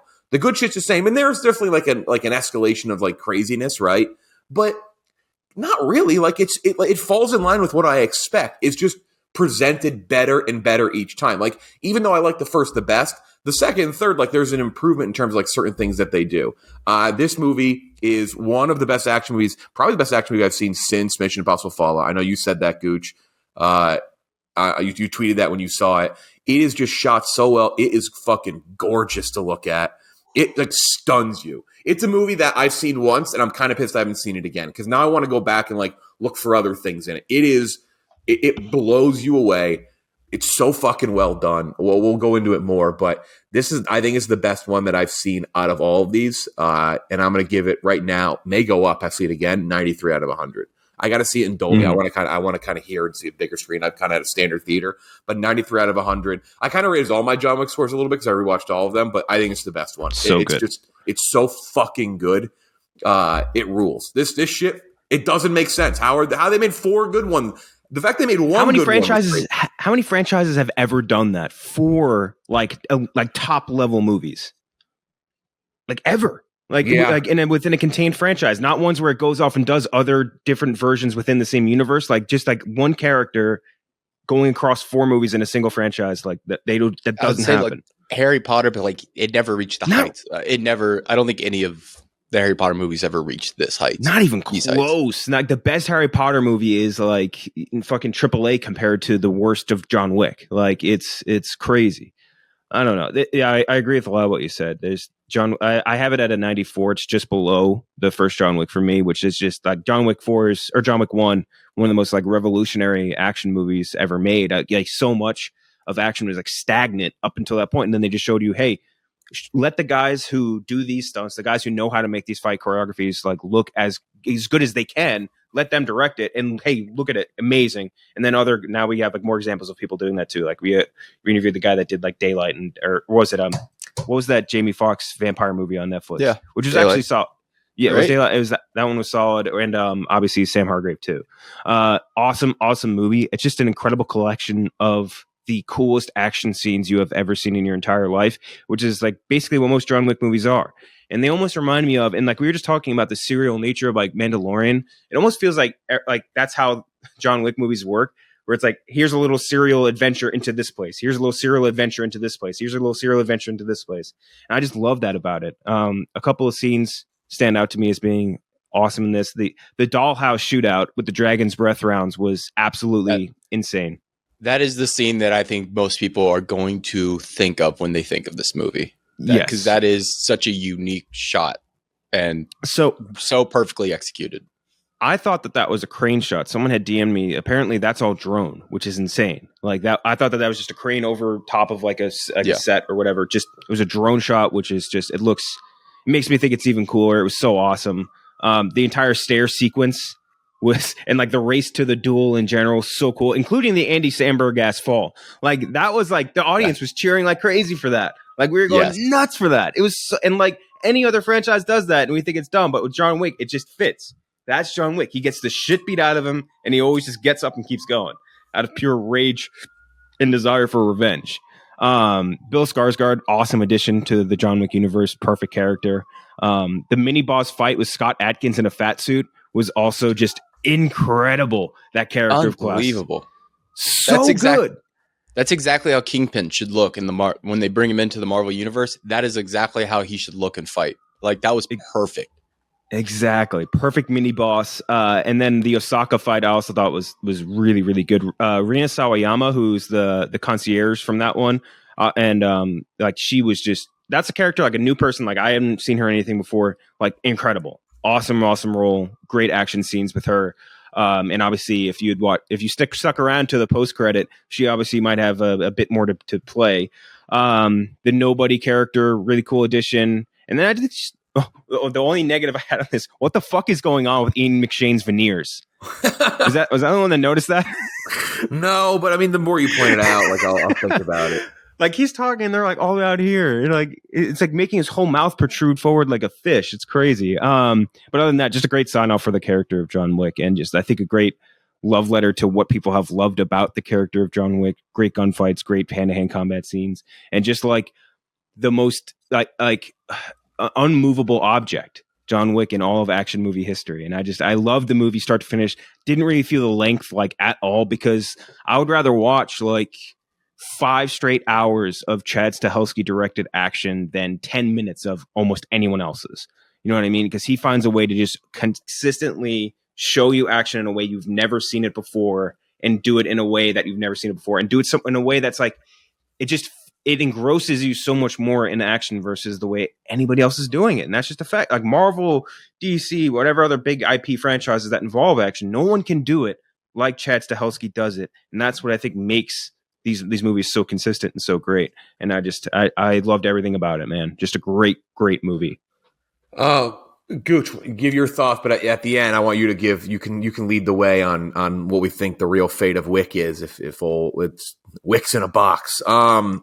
Yeah, my score, I'll be the highest out. I'm 95 out of 100. Yeah, this is my highest rated action movie, like you said, since Fallout. It really, without like going over the same points as you all, I think it cements 2 things. One, Keanu Reeves is a modern day like action legend. Like, he's there with the Cruises, Schwarzeneggers, the Fords. Like, he is a modern day action superstar, like a legend. And 2, Chad Stahelski's a top tier director. Like, this isn't just something that he's good with John Wick movies. No, this movie is beautifully shot.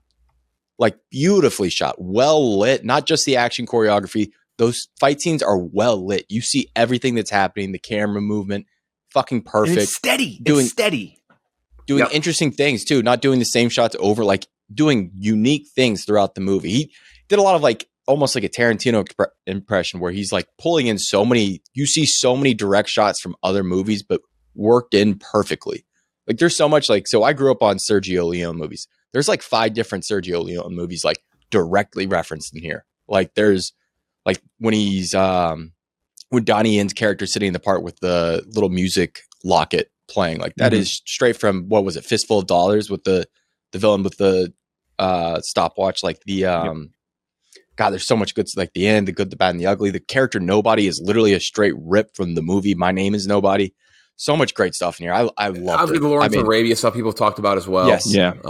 He even said he used Wong Kar-wai as inspiration for like the color palette on the movie. And like, you see that, it's like, Jesus, like he really came into his own on this one.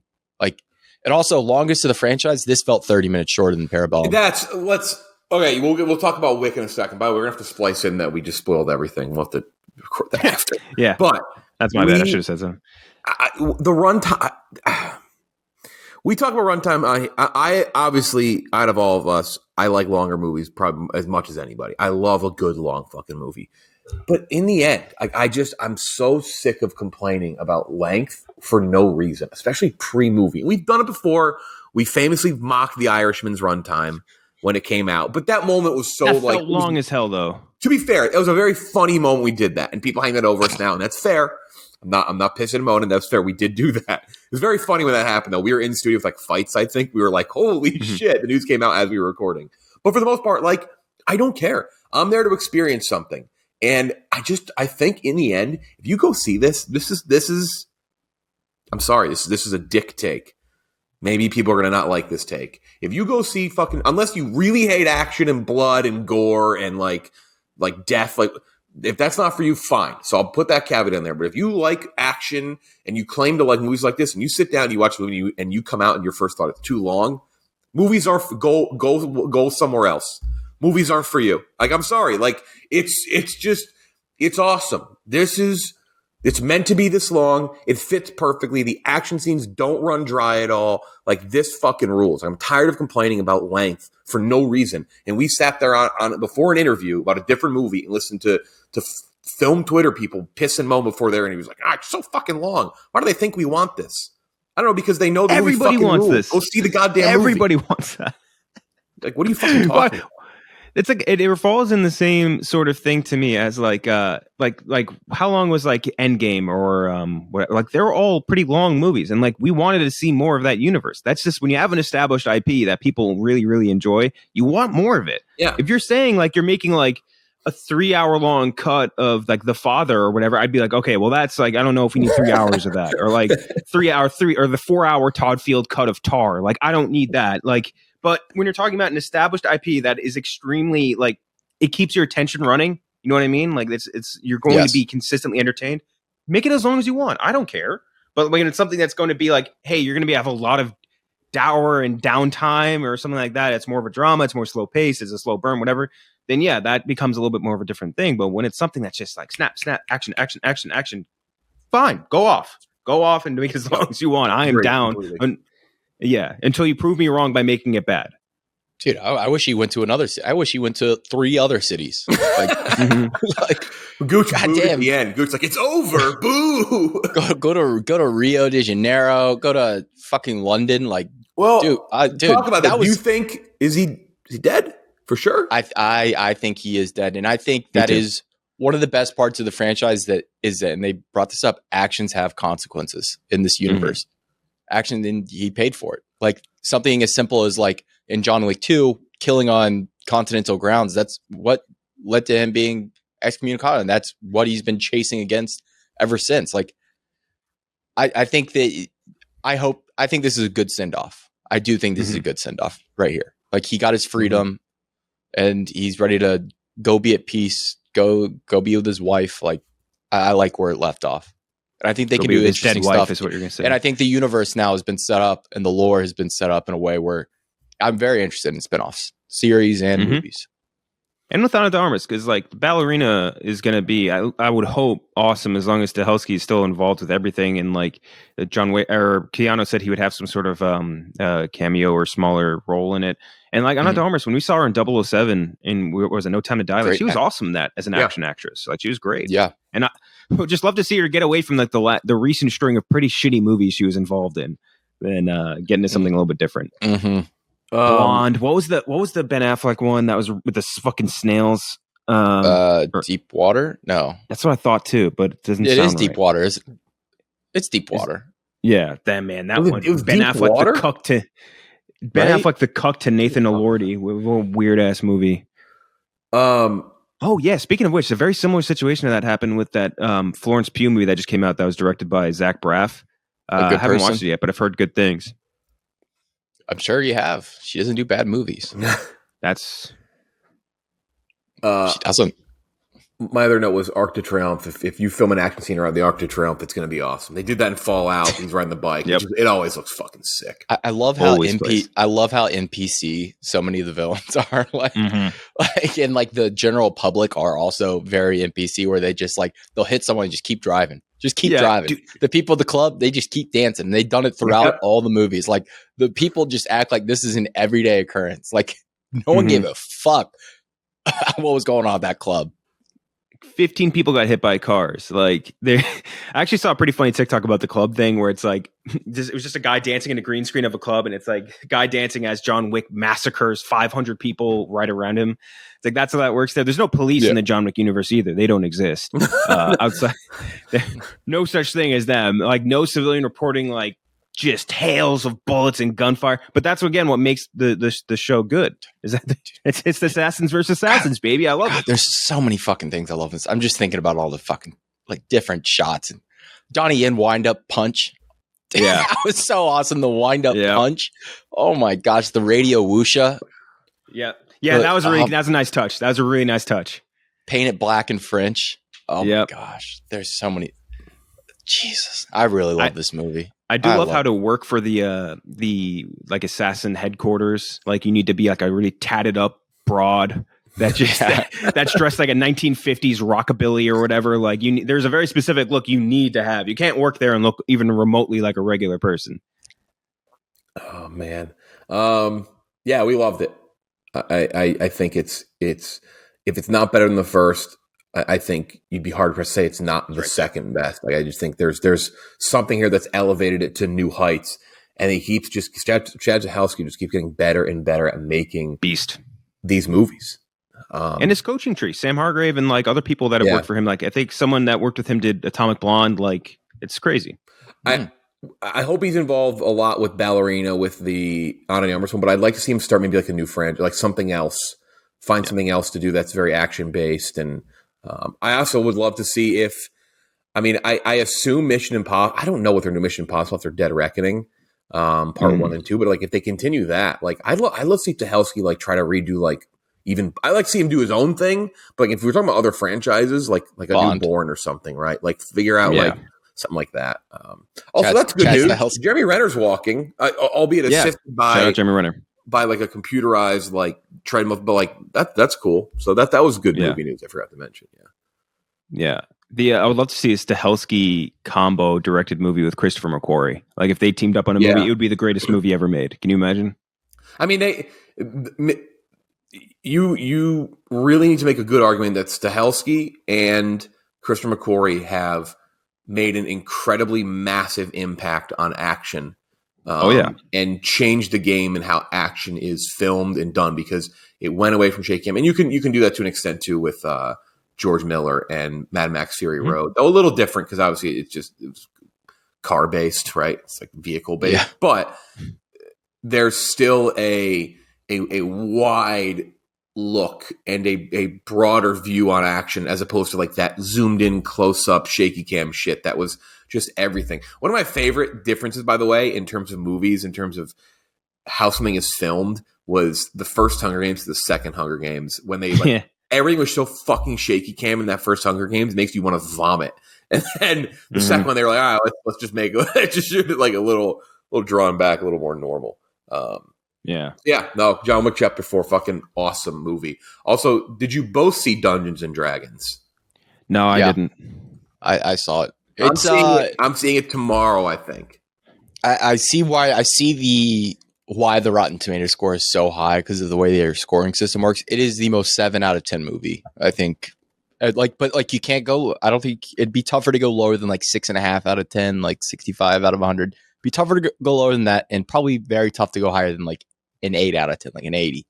So that's where the really high Rotten Tomato score is coming from. It's fun. It's a really good family movie, but if you go in expecting like a game night, because it is from the creators of Game Night, if you expect that level of humor, you're not going to get it. Oh yeah, it's what's his name from shit. It's a kid from Freaks and Geeks that directed Game Night. John. I was going to say John Laundrie, but that's not Jay right. Baruchel? No. Fuck. What's his name? Hold on. Ken Jack's going to see Dungeons and Dragons and come out and be like, "That's the funniest movie I've ever seen in my life." John Francis Daly, not quite John Laundrie, but I was close. John Laundrie. John Francis Daly and Jonathan Goldstein. Yeah. I'm Shout out Freaks and Geeks. Still very fun to watch. Seeing it tomorrow, I think. And then this weekend we got Murder Mystery, a bunch of other stuff. Super Mario Brothers in 2 weeks. Air. Very excited. A lot of good shit coming out that I'm fired up for. That's it.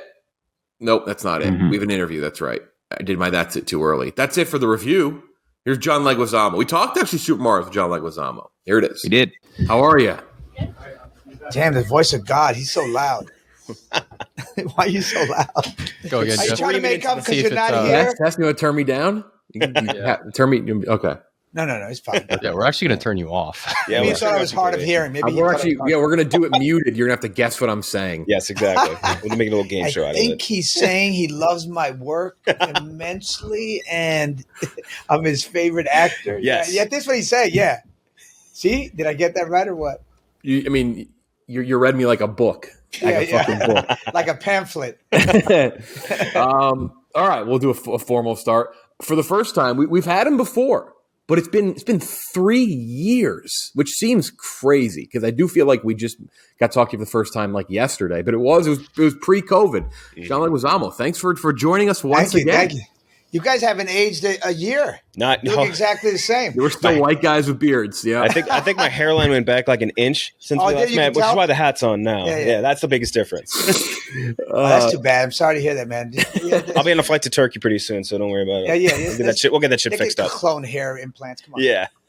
You can speed that up. And why do you here, man? I show up, but you don't show up. I know. I could have stayed home and Zoom too. I thought. Well, that's dangerous because now you're committed to talking to us more that you can just Zoom with us whenever you want, man. Exactly. Then we'll be hitting you up on the weekends like, you're not busy, right? No, I'm just hanging out at home with my family. I'm ready to do an interview. Why not? I'll interrupt my life. We have a lot to talk to you about. There's a bunch of stuff that we didn't talk to you about last time. We kind of went through it, and I was surprised. But let's start off with the power. Amazon Studios. Comes out first 3 episodes March 31st. Remaining 6 episodes available each Friday after that, just like the Amazon model, which is one of our favorite models. Yeah. Is it really? Taste. Yeah. I love the idea because, you can't really get into the show until like the 2nd or 3rd episode. Exactly. Then you're emotionally invested, especially if people like to binge. But then they tease you with the others. It's a good taste. It's like a good taste because I can get a little bit more like, if there's a cliffhanger or whatever after the first couple episodes, you can get more into it. And then you're waiting like on bated breath for that next Absolutely. And this is, I obviously I'm in it, so I'm going to be a little biased, but I think it's an incredible show, man. I think it's amazing. I don't even think the trailer does it justice. I feel like the trailer is catering to a little bit of a younger female audience. And this show is like, there's a lot of heavy shit going on. More universal, yeah. I mean, there's 2 deaths in the first 2 episodes. There's an attempted right? I mean, it's heavy stuff, intense, bro. I love it. I think the show is so sophisticated, so edgy, so modern. I don't know. We watched a teaser, like morale booster, like during the shoot because it was really long, and man, I was moved to tears of how beautiful it was. That's awesome. I love that seeing that the legit investment from an actor too into the project. If you don't know, if you're listening, haven't seen the trailer, don't know the premise, I'll just read it quick because I'm going to ask you kind of what you just said is perfect for what I want to ask. The world of the power is our world, but for one twist of nature, suddenly teenage girls develop power to electrocute people at will. Intense stuff. And it's cool to see, and we like this too, because you get it now and then in this world that's so dominated with, when it comes to abilities and powers, what do we think? It's too much. It's Marvel and DC, but this is, it's different. It's got like clearly a dark twist, and you're saying even darker than what we can maybe even see in previews. It's nice to have like a different palette, different flavor here. Yeah. I mean, for all the people who love magical powers and superheroes who are invincible with some flaws, no, this is not it. This is like it's called speculative fiction, and it's a new type of sci-fi that's much more realistic, much more believable. That's cool and organic, and. Isn't that cool? I like that term, speculative fiction. That was really cool. I really like that. I'm going to use that. I'm going to do a little brain hijacking here. And so the girls, through evolution, grow an organ at adolescence, and it gives them a certain power. Some girls have like a static energy. Some girls have a nuclear blast, but they don't really know how to use it. They don't know how to control it in their body. Sometimes it's tied to their emotions. And then, men don't know what to do with that. And they start, rounding them up. They start, isolating them and, and then the girls escape. It's wild. I love it. It's based on a pretty acclaimed book. One of the former president's favorite book, I believe. Obama. Yeah. That's right. That's some big hype to deal with now. That's big endorsement. Yeah, huge. Yeah, I'll take that. Could you imagine? I mean, I'm not trying to give you bad juju here. I'm sure it's good. Could you imagine if it wasn't good and you get like a tweet from the former president like you ruined my book or something? That's pressure. My favorite book. That would suck. That'd be hilarious. I feel like that always. I mean, whenever I see. I read a book first, and then you go see the movie or the show. I'm never satisfied. Yeah. I'm always a little disappointed. We're not giving you those bad vibes. I had to say it. That'd be hilarious if Obama was one of those guys, like one of the Reddit dudes or whatever. That's just like, you didn't include this thing from subparagraph 3. Right now, it doesn't make any sense. Yeah. It has nothing to do with the book. You guys took it too far. Exactly. That's when I did Super Mario Brothers. There was a lot of that. Oh yeah, You didn't get enough. Where were the powers? Where were the mushrooms? Where was this? It's not a drug movie. In the Super Mario novelization, it actually says he would never say this word. Like, it's crazy how in depth they go. Yeah, people go, it's so granular. Yeah. You know what I mean? It's like, come on. I thought this was dope, though. I thought it was a great interpretation, I mean, Naomi Alderman, the writer. Being involved in it, too, is huge. Yeah. I mean, she gave us the blessing. She loved where it was going. And she was part of the story, when they broke the story in the room, They have so you guys have like an all-female writers room. Obviously the show all-female everything. Yeah, all-female everything. Directors, everything like that. Producers, leads. Yeah. It was wild, man. Sometimes I was the only dude around. It was incredible. And a lot of dudes like are worried, women taking over the world, whatever. I mean, women are 50% of the population. They should be 50% of every office, every corporate space, everything. Yeah. And here I was at 100% women. It was great. I was treated special. I was included. They were collaborative with me. It was amazing. I had a great time. Yeah. Was the process different at all? Just as far as like everything being like, again, the focus of the show, more female centric, I guess, but like everything else being around women? I think women are more collaborative than dudes. I think dudes sometimes are a little, territorial, you know what I mean? Sure, yeah. They get a little territorial, get a little bit like, protective. You want to change my script? You want to ad-lib? Yeah.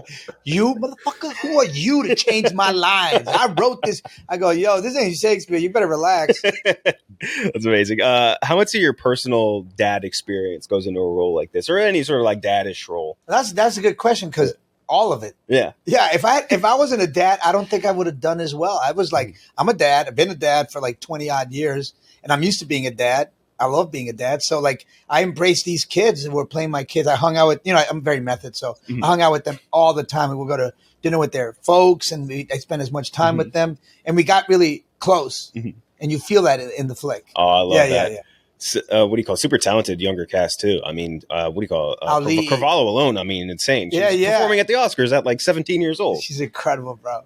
Absolutely. She's part Puerto Rican, part Portuguese, part Hawaiian. Yeah, she's amazing. Like Bruno Mars. Yeah, seriously. Same recipe. Same recipe. Yeah, no, he's part Jewish too. Part Jewish, Puerto Rican, and Hawaiian. She might be like 3 inches taller than him, but yeah, that's how unnecessary was that? That was just shot at Bruno. He's height. He's a height dude. He loves people who are. How tall are you anyway? 5'11". Oh, so you think you're taller than me, right? No. I'm not a height bragger at all. Trust me. A height bragger. Kinjack, I actually did just post a picture of you two, and someone responded immediately. It was like, Kinjack looks very tall. Oh, we're gonna take another picture, and I'm gonna have to stand on an apple cart. He looked very tall, but I'm sitting down. I don't know. How can he be taller than me sitting down? That's a height expert. Yeah, somebody's projecting by the way our knees bend or something. Plus, when you wear all black, it's like more slimming. It shrinks everything. Yeah, not everything. Have you ever seen that? Have you ever seen? I know Kenjack, you've seen it. The Instagram, or it's like TikTok. It's a trend where someone will be talking about their height, and they'll take like a mirror picture, and then they'll get memed, and they'll measure how big an iPhone is, and actually like stack the iPhones up in Photoshop. Yes, always iPhone is the measurement tool. That's ruthless. Weird. Yes, that's crazy. Absolutely ruthless. that's ruthless. You can't lie about your size anymore. No. Dudes always had like an inch or two, no matter what. In both directions. Yes, horizontally and vertically. Yeah. True that. Why do we always have to exaggerate everything? Why do we always have to over-impress? See, this is why it's maybe great having all female groupings like directing and writing, because we got to over-exaggerate and make everything hyperbole. That is funny. Hyperbole. Look at him, word power too. I love that. I like that. Hyperbolic. Hyperbolic is a great one. Yeah. I always think like hyperbolic chamber or something. Look at us, word nerds. We live in that world with like. We see all the time movies and TV though. Everything is so hyperbolic. It's like that's my least favorite thing in the world is with movies and TV because we watch a lot. We try to watch as many movies as we can, and we see. All right, what were your favorite movies for the Oscars this year? We loved Everything Everywhere. We were Everything Everywhere. Like we were. That was your favorite from last year in March. I was like, "This is the best." That was your favorite. We interviewed Kiwi Kwan like this week last year before it really blew up. And then I gotta tell you, my favorite was All Quiet on the Western Front. I thought that was the best movie of the year. Mm-hmm. Best performance was Cate Blanchett in Tar. Tar was great. Nobody could touch that. Mm-hmm. Close was beautiful. This Belgian entry. Mm-hmm. It was such a beautiful and After Sun. I thought best shot. After Sun did not get enough love. I know Matt Paul got the nomination. So innovative, man. I haven't seen a film sort of. It was more like done through behavior. I think less than storytelling and dialogue. Yeah, it was done through behavior, and I don't write like that, and I don't create like that, but I love watching that. Yeah, I always love good face acting too. Well, I feel like facial reactions in that. This is a good segue though, because you were in a movie that I would actually say think top grouping is definitely one of people's favorite of the year, and that was The Menu. The Menu got so much buzz. I think, no award love. Should have got more award love. Yeah, none, zero. That script was tight too. Damn. It was so tight. Ray was so good. Yeah, Ray was amazing. Man. He's amazing. What a lovely dude too. He's not that villainous in real life. Is that what like is there something? And obviously, a lot of people behind that movie are also behind a show coming back this Sunday, Succession, which we're obsessed with. Like, is it like that sinister? Like what is it about that movie for you that you're like obviously this movie was beloved? It's got something that works so well, especially right nowadays and like in this culture. Right. I had the Eat the Rich thing going on, like Triangle of Sadness, Violent Night, Glass Onion. They're all Eat the Rich because we were sick of the first percenters. So it had that everybody was digging, and hopefully we're moving on from that. I'm kind of done, but it was also so well done in terms of the characters. All the characters popped. The food critic Janet McTeer was one of the most brilliant theater actresses in the world. Reed Birney, Judith Light, Amy Carrero. Everybody was so brilliant. Paul Adelstein. Yeah. Everybody was so well cast. And I wait, what happened? Why did he leave? Oh, he has a dog that goes wild sometimes. Oh my God! Did I put him to sleep? You might have had to go run at the dog. This guy goes mimosa. Little Shih Tzu goes crazy sometimes. Are you sure it's a dog? It's not a drink, a real drink, and just calls it mimosa. It's my family's dog. It's just going nuts right now. Just absolutely just off the walls. I thought I bored you. Like he left. The dog's going nuts about the story. He's going crazy. The dog's I just hate the menu so much. I couldn't stand it. That was a King Charles Cavalier. That's a 1% dog. So like royalty only had those dogs. Yeah. Bred for royalty. Yeah, and then what's the one the Queen said? Queen had corgis, the 2 corgis. Yeah, the corgi. Yeah. This one's a Labradoodle. This isn't even my sister's dog. Those are cute, man. Yeah. Big dog. Oh my God. You want to talk about tall? She might be 6'2" standing up. Jesus That's a tall Christ. dog. That's taller than me, classically known tall guy, as everyone listening knows. Very tall guy. Are you really 5'11" or are you really 5'10" and you added an inch? I should add more inches so that people don't think I'm actually 5'9" or 5'8". I know. I should have added. I put like I'm 5'8" because I am 5'8". I should have put like I'm 5'10". Yes, exactly. Then they would have reduced me anyway. The will is always trying to reduce us. I asked about the food angle because last time we talked to you about Chef, we got to put a cap on how much we can talk about Chef because it's all we could talk about for the next day. If that's what you but I love that film. I think that film is so beautiful, kind of underrated. I think it was Jon Favreau's return to the independent film, which is he blew it up. He blew up that whole genre. Mm-hmm. What was the more delicious movie to be a part of though? Was it The Menu or is it Chef? Ooh. What had better craft services too is a good question. For 2 movies based on food, it better been good. That's a tough one. That's a good one, bro. Jon Favreau, I think because he's so beloved, he's just a guy who loves people. So he had all the best chefs come wherever we were at and then open up their kitchens. They didn't do that for us. They did it for the menu? No, because we were always in the same studio, the same place. But the cast, we fell in love with each other, man, because we were together 24/7. Like we're all on, like sometimes it's just your elbow that's in and you have to do elbow acting. Yeah. But you're not really on camera for like 5 hours. Yep. So we were all there listening to each other. And we would all go out to eat together, the whole cast.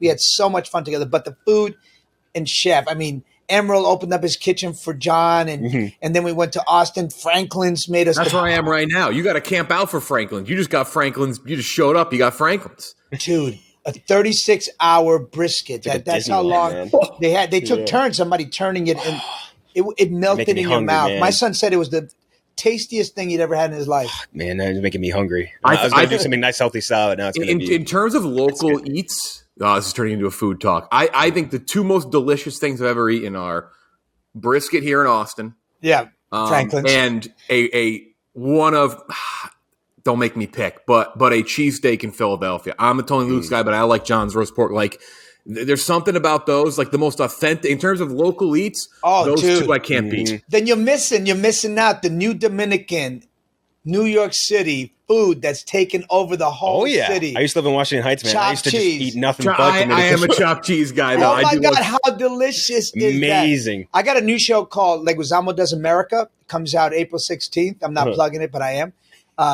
But I went to the original spot that created the bodega that created it up in Spanish Harlem. Oh. No, sorry, Washington Heights, the chopped cheese. And they made it for me. It was. Is it Haji's, that place? Which place is it? Because there's some. I can't remember the name of the joint. I've been the one in East Harlem that was like. That must be the spot. I just can't remember. Yeah. See, now you got me thinking chopped cheese. This is just chopped cheese is the bomb. I don't know that rocked my world. I was like, this is. I got to stay away from this place. My first apartment in New York City, when I was like 22 years old, was Washington Heights, and I lived there for like 2 years. And I tell you, gained like 20 pounds. I'm just eating like crazy. Everything's incredible. I was like, I can't stop. Oh my God, I love my Dominican food and Puerto Rican food. Absolutely incredible. The menu, man. I feel like we quote it all the time, or we even reference it. Like I was at a Spanish restaurant yesterday, and they just bring out like tortillas. I'm just thinking like tortillas. These are tortillas. Like I'm sitting there like thinking the lines from the show or from the movie because it's so good. I mean, it was so well stylized. I mean, the show we had Dominique. I can't remember her last name, but she's one of the biggest Michelin star chefs from San Francisco. Came in and supervised. She supervised the way they cooked, the way they served the food. So yeah, I mean, it was delicious, but they didn't make enough. Yeah. So you could only eat when you were supposed to eat. So I started eating it anyway, and they got mad at me because it was delicious. This is a work but of it was art. Tiny. Yeah. And they, you had to sit there for hours, and craft services was always just P&J. Yeah. Yeah, it was.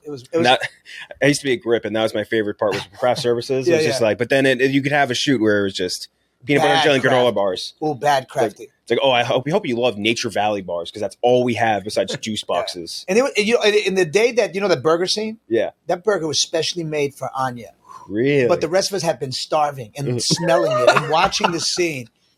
It was so cruel that I ordered 5 guys for the whole entire crew and cast. It's amazing. Because it was so messed up that she got to eat this. I mean, you would smell the bacon, the cheese. Damn, man. It was so cruel. And we're all like, that burger made me so hungry. I got out of the theater at like midnight, and I had already eaten like a large tub of popcorn. But that burger looked so good. I had to stop at 7th Street on the way home and get like that messiest burger on the way back. It was such food porn. It was like total food porn. Shit, that burger looks good. Hearing that just now, that's like sometimes you do an interview and someone will accidentally reveal or they'll reveal like someone is going to play a Marvel character. You saying that after that delicious scene you bought everyone Five Guys, like that's such a great scoop. Like, that's a great scoop. That reminds me of that was good. That's good for the method too of making the characters want to hate Anya Taylor-Joy too. It's almost like you ever hear like Saving Private Ryan? They made all the cast members do boot camp except for Matt Damon, so that they would all subconsciously hate Matt Damon as part of the movie. I wonder if they got it from Casualties of War. Because when we did Casualties of War,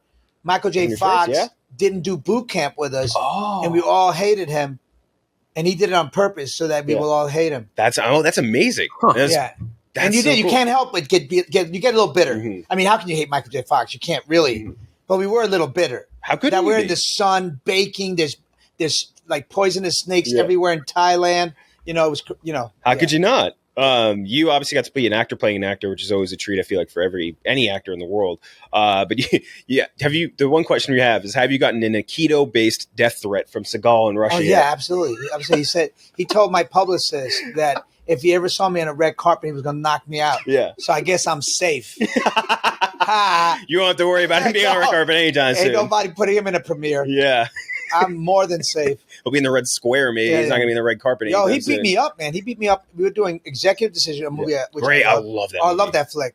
And I was supposed to be his right-hand man, his captain. Mm-hmm. And we're in rehearsals. He comes in, he's like, I'm in command. I run this. I'm like, he's got to be joking, right? So I started laughing because I go, he's kidding, right? Yeah. So I started laughing. So he elbowed me. He's 6'5", a keto master. Mm-hmm. Elbowed me right in my solar plexus, knocked me against the brick wall. I collapsed onto the ground, and I was just like, I hate you. I hated him so much. At least his what do you call it? His shooting schedule was probably pretty short since he died 25 minutes in. He didn't want to die the day. Yeah. Did he really? I'm gonna blow this up. He did not want to come out of his trailer the day he was supposed to. It wasn't even a real death. Come on, man. Yeah. Come on. But he didn't want to die in the movie. He's trying to convince the producers that if he could live. Maybe he could hold the two planes together. Yes. All right, like Superman. Right? Oh my! That would really make sense. Or like maybe he could figure out how to save the other plane. It was like he somehow survived the fall. And found his way back to the plane. Bounced back up like the Hulk. Yeah, that's amazing. Reminder: The Power, March 31st, Amazon. First 3 episodes, then one more every Friday after that. We just talked about recent movies. I got to talk about one. You weren't in it. But you have been in a movie from this director, a movie that I personally love. This is one of our most divisive movies. Wait, a movie that I'm not in. But we're going to talk Elvis. It's a convoluted road to get here. He's saying like that. We're going to talk Baz Luhrmann. We got to talk about Baz Luhrmann. It's only 6 degrees of Baz Luhrmann. Yes, exactly. Right. He's genius. No one I'm a massive Romeo. I'll say plus for those who need to know what we're talking about. Plus Juliet fan. The opening scene alone is, first of all, one of my favorite shots in any movie is you with the gun next to the yellow car. Amazing. It's but what, like, whether you like him or not, and he's a divisive director because it's so stylized. Yeah. What is it for you though in a movie from the other side of the camera that separates him from others? Well, I got to say, Romeo and Juliet may be his greatest film ever. I mean, it was just so electric, so new. No one was doing anything like him at that time. Mm-hmm. I mean, Strictly Ballroom is amazing too. I mean, they're all great, but I think that somehow everything came together, and it was lightning in a bottle. He's incredibly visual. He's a visual artist. His wife was also, she's also a visual artist. She does the production design. Mm-hmm. And I think together they just work so well. And Craig Pierce, I think, is also a brilliant addition. He co-wrote it with Baz. Mm. I mean, they adapted Shakespeare.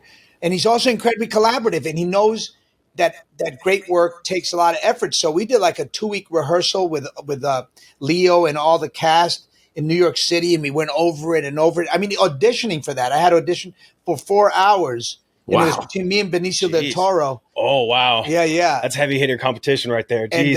And he said, you got it because you enunciate. Yeah. Benicio mumbles too much. I couldn't cast him. Benicio del Toro, such a great actor. Oh my God, one of the most brilliant actors. I don't see him as like pizzazz type of, you know what I mean? No, he you have to lean into him. Yeah. He doesn't come at you. I come at you a little bit because I'm street and ghetto, so I'm always going to come at you a little bit. Yeah. Yeah, he's definitely lean in. We were just talking about Sicario the other day, and him and Sicario. Oh, dude, he's such a brilliant and underrated actor. Mm-hmm. If he was a white actor, he would be the biggest star in the world. Mm. But being Latin, we're just not given the same opportunities. Yeah. If I can be honest, you can be honest and frank about anything you want here. This is a very open space. Yeah. When I started out, I was idealistic. I believed in a meritocracy. I believed talent rose to the top. And then I'm in class with Andrew McCarthy and D.B. Sweeney, and I'm getting A's, and I'm doing great. And they're going to 5 motherfucking auditions a day, and I'm going to 1 every 5 months. Mm-hmm. And I paid the same tuition. I'm as talented as them. But it was like the casting breakdown was like Jim Crow. It was like white actor, white doctor, white lawyer. And then eventually it would be like Latin guy, drug dealer. Yes. And I would ask my agent, won't they just let me do a monologue for them? Let me just try out. Mm-hmm. They won't even see you.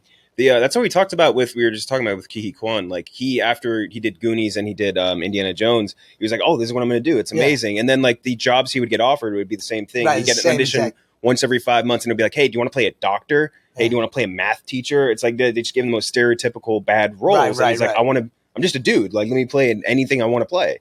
Yeah, he was great in that. He was so good. Not to jump too far in, and you talked about it in November. Sorry, Ken. I'll just skip to it now because I feel like that's another good segue. Is you talked about the new Mario Brothers movie coming out in a few weeks, the animated one, which it's the casting is not diverse. No. It's especially and it's also not like, I mean, again, you played Luigi. Bob Hoskins, not an Italian man, played Mario. But that's the other thing they have with Mario here. Mario's Chris Pratt, which disrespect to Chris Pratt, he's definitely not an Italian voice. Doesn't scream Italian. No, he doesn't do Italian. Hey, I mean, that's not I've never seen him talk Italian. with his hands once. No, you got to have. I mean, Bob Hoskins is a Cockney guy. He took like this. I couldn't understand them between takes. It's impossible because he looked like this all the time. But I've had a few whiskeys. I could understand him. At least I thought I did. It slows down. He does start. Cockney like this, you can follow me. Exactly. He was lovely to work with, but he got it. He understood. He understood that Italian thing and brought some flavor. And it was incredible. Here was a Latin guy in what would always be like a white role, and the directors and the studio was brave enough to put a Latin guy as his brother. And I think the first one is very beloved. Mm-hmm. I don't know why they couldn't continue the diversity or add just add more diversity. You can. Mm-hmm. It's easy. It makes things better. One of my favorite parts, or just things around the Super Mario Brothers movie, is the interview with Hoskins after he's like, "Oh, I used to play King Lear." Like, it's so funny. It was so funny. It's one of the funniest interviews. Oscar nominated, and now I'm a video game. Yeah. He just didn't get it.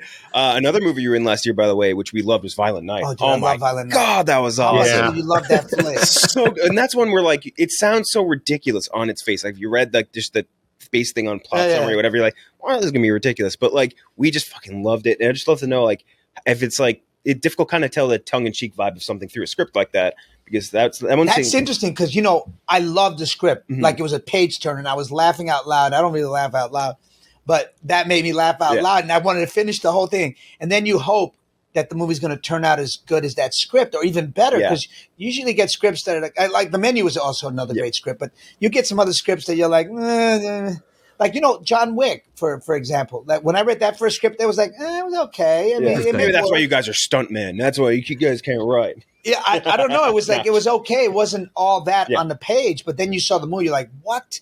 It's basically The Cat Saves the Day. The screenplay writing book. They basically took that. Put a dog thing, and you fall in love with the guy because he loves the dog and he can kill anybody. And but so Violent Night was a great script. And then you got Tommy Wirkola, who's this brilliant Norwegian madman that I love. And David Harbour, I don't know. I think he's one of the great American actors today. I don't know. He always blows my mind. His choices and how he immerses himself. He was Santa 24/7. Damn. Like he wouldn't step out of that character. Yeah. And I'm like, yo, let's go have lunch. No. I'm wicked. Did you have cookies and milk where we're going? Or then he'd show up. I tempted with that shit. Reindeer, we like venison. Yeah. You want some venison? You had a great death scene too in that. My God. Wow. What a death that is. That's one of my favorites in recent memory. I was upset though. We had a crazy 4,000 person premiere at Comic-Con, and people cheered when I did. They jumped to their feet. So I was kind of like, yeah, come on, that wasn't that bad, was it? I know. I felt kind of like, I guess that's a good thing, but I still felt maybe kind of sick to my stomach. You're part of another thing it's still just restarted in the Mandalorian. Gore Koresh got a lot of really cool inspiration from Tony Soprano and Don Corleone. I read that some of the stuff was kind of added in rehearsal and things. You guys workshop that a lot. Yeah, with John, John's brilliant at that. Ad-libbing. Like when I did Chef, my part didn't have any dialogue. Mm-hmm. It was just Martin is here. Martin comes over there. Martin cooks this, and he said you have to improvise your whole part. So my whole part is improvised. So I had to listen, read the script at night, and then see what the actors were doing, and then try to throw myself in there. Is that the dream for I guess certain actors maybe aren't into the improv as much, but for you, is that a dream type of role? Yeah, it was stressful. Gotcha. I'm not gonna lie. I was every day is how am I gonna insert myself without making people mad at you too? Because sometimes people get upset when Patrick Swayze, rest in peace, God love him. He was upset because I was improvising all the time on Tu Wong Fu. Gotcha. And he got upset. Uh-huh. I don't know. Maybe we're territorial about the scripts, remember? Yeah. I forget. Were you in costume or did you just voice it for Mandalorian? No, just voice it. Just voice it, yeah. Those costumes that costume in particular. By the way, if you don't remember which the character was, that is the season 2 premiere of The Mandalorian. That's got to be one of the sweatiest costumes that could have been on set in that show. That was one sweaty looking character. Clown was pretty bad, bro, because Clown was also true. Ancient that was technology. Yeah. You know what I mean? It was in the 90s, and they didn't know how to put coolant. Now they put coolant in the Really? Yeah, they put a cooler that brings air, and now it's not foam anymore. Now it's silicone, and the Spawn one was semi CGI at points, I guess, right? But but I had a costume. Yours was legit. I had this legit. massive suit, gloves. Mm-hmm. This thing went up to my neck, and a face that they would glue on me at 4 a.m. in the morning, and then I'd be ready by 8 or 9 a.m. and big ginormous teeth, big contacts. Sometimes I would lose my mind. That's fun. It must be fun too because you show up on set, you're just caked in this shit, and then Martin Sheen just walks in, and he's like, "Hey, what's up?" And it's just a regular himself. and he leaves. Yeah, and he leaves. And I'm there for another 2 hours while they take this stuff off. Yeah. The level of success and how much you enjoy the movie has to play so much into your willingness to want to sit in that chair for 8 hours and get makeup on too. That has to. Definitely. I had a great time. Mark DePay was amazing to work with, and I ad-libbed a lot of the jokes, and it was just a blast. I mean, in the director's cut, the more vulgar ad-libs made it. Gotcha. They got trimmed for the. I don't think I ever saw the director's cut. Oh yeah, I get this. You when they cut my head off, I bet you a little head, shit like that. Okay. Our favorite one of those types of comments about makeup and chairs, Chris Eccleston was the elf in Thor: The Dark World. Yes. Not a well-received movie. He's like, I'm never doing that shit again. And then Ragnarok came out and was a hit. And he's like, well, you know what? I wouldn't mind it. I wouldn't. I might do it again. Yeah, it's the Hollywood line. It's never say never, because then you're going to eat your words. Yeah. Exactly. Once a bonus gets a turnaround. We'd love to do something. We call it the 6-pack of questions. I don't think we did it with you last time. Just 6 rapid fire questions. All right, answer as long as you want. I've had coffee. I'm ready. All right. So what's a role you auditioned for, really, really wanted, but didn't get? Oh, shoot. Every actor has one, and they're like, oh, well, the person who got it was great, but just regardless of all that. Why am I blanking? Oh, man. Oh, shoot. Give us a description. The Changeling. Ooh, okay. The Steve Buscemi part. Changeling. Wait a minute. Clint said that I had too much of a New York accent, so he gave it to Steve Buscemi. Steve Buscemi was born and raised here? I just thought of that. I was like, wait a minute. The guy was in the fucking FDNY. Yeah. Oh, come on. Okay, I just realized that. I was punked. What was your weirdest fan interaction? Because for me, I always talk about it. It's always weirdly in the bathroom. It's like people feel weird. Oh, yeah. I got used to that, though. I mean, I guess I can't remember what movie I'd done, and I was in a club, and a fan came over, and put a line, we were peeing, and then, puts a line there for me here, for you, John. And I'm like, yo, this is there's too much going on here. Back off a little bit. Give me a little space. How smelly was Steven Seagal on set? He just looks like a smelly dude. We need to know. I don't know. Might have been too long. I don't know if he smelled or not. Mm-hmm. I know he was annoying. Like his line readings were terrible, and they had to write the lines for him in cards. Did you ever watch Mad TV's parody of Steven Seagal? No. Oh my God, it's one of the funniest things. I have to watch it after. It's one of the funny. Will Sasso does him. It's one of the funniest things in the world. And they have, that on YouTube. They have all of him running like a girl because he runs like so he's double weird. Dutching, like he's double. It's so weird. What's a movie you were part of that you think more people should watch? Oh, Critical Thinking. There we go. That was a great film, man. My directorial debut. We got into South by Southwest, and COVID hit. Yeah. Nobody went. I saw that. And you guys, that's like highly rated by critics that did see it too. It was kind of crazy. Oh, good. I mean, it's a true story of these 5 Latin black kids from the toughest neighborhood. You hear that siren? Oh, yeah. They're coming for me. Welcome to our beautiful soundproofed office. They got everything in here except they didn't think to soundproof the studio. Window. You can't soundproof Incredible the windows? stuff. Come on. Anyways, 5 kids, black kids who were in the poorest ghetto, true story.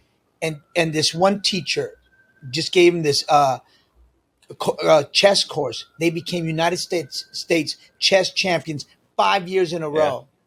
I mean, if you're listening and you're a Queen's Gambit person, check out Critical Thinking. There's your plug. I feel like Queen's Gambit got maybe the love that Critical Thinking should have. Yeah, that's right.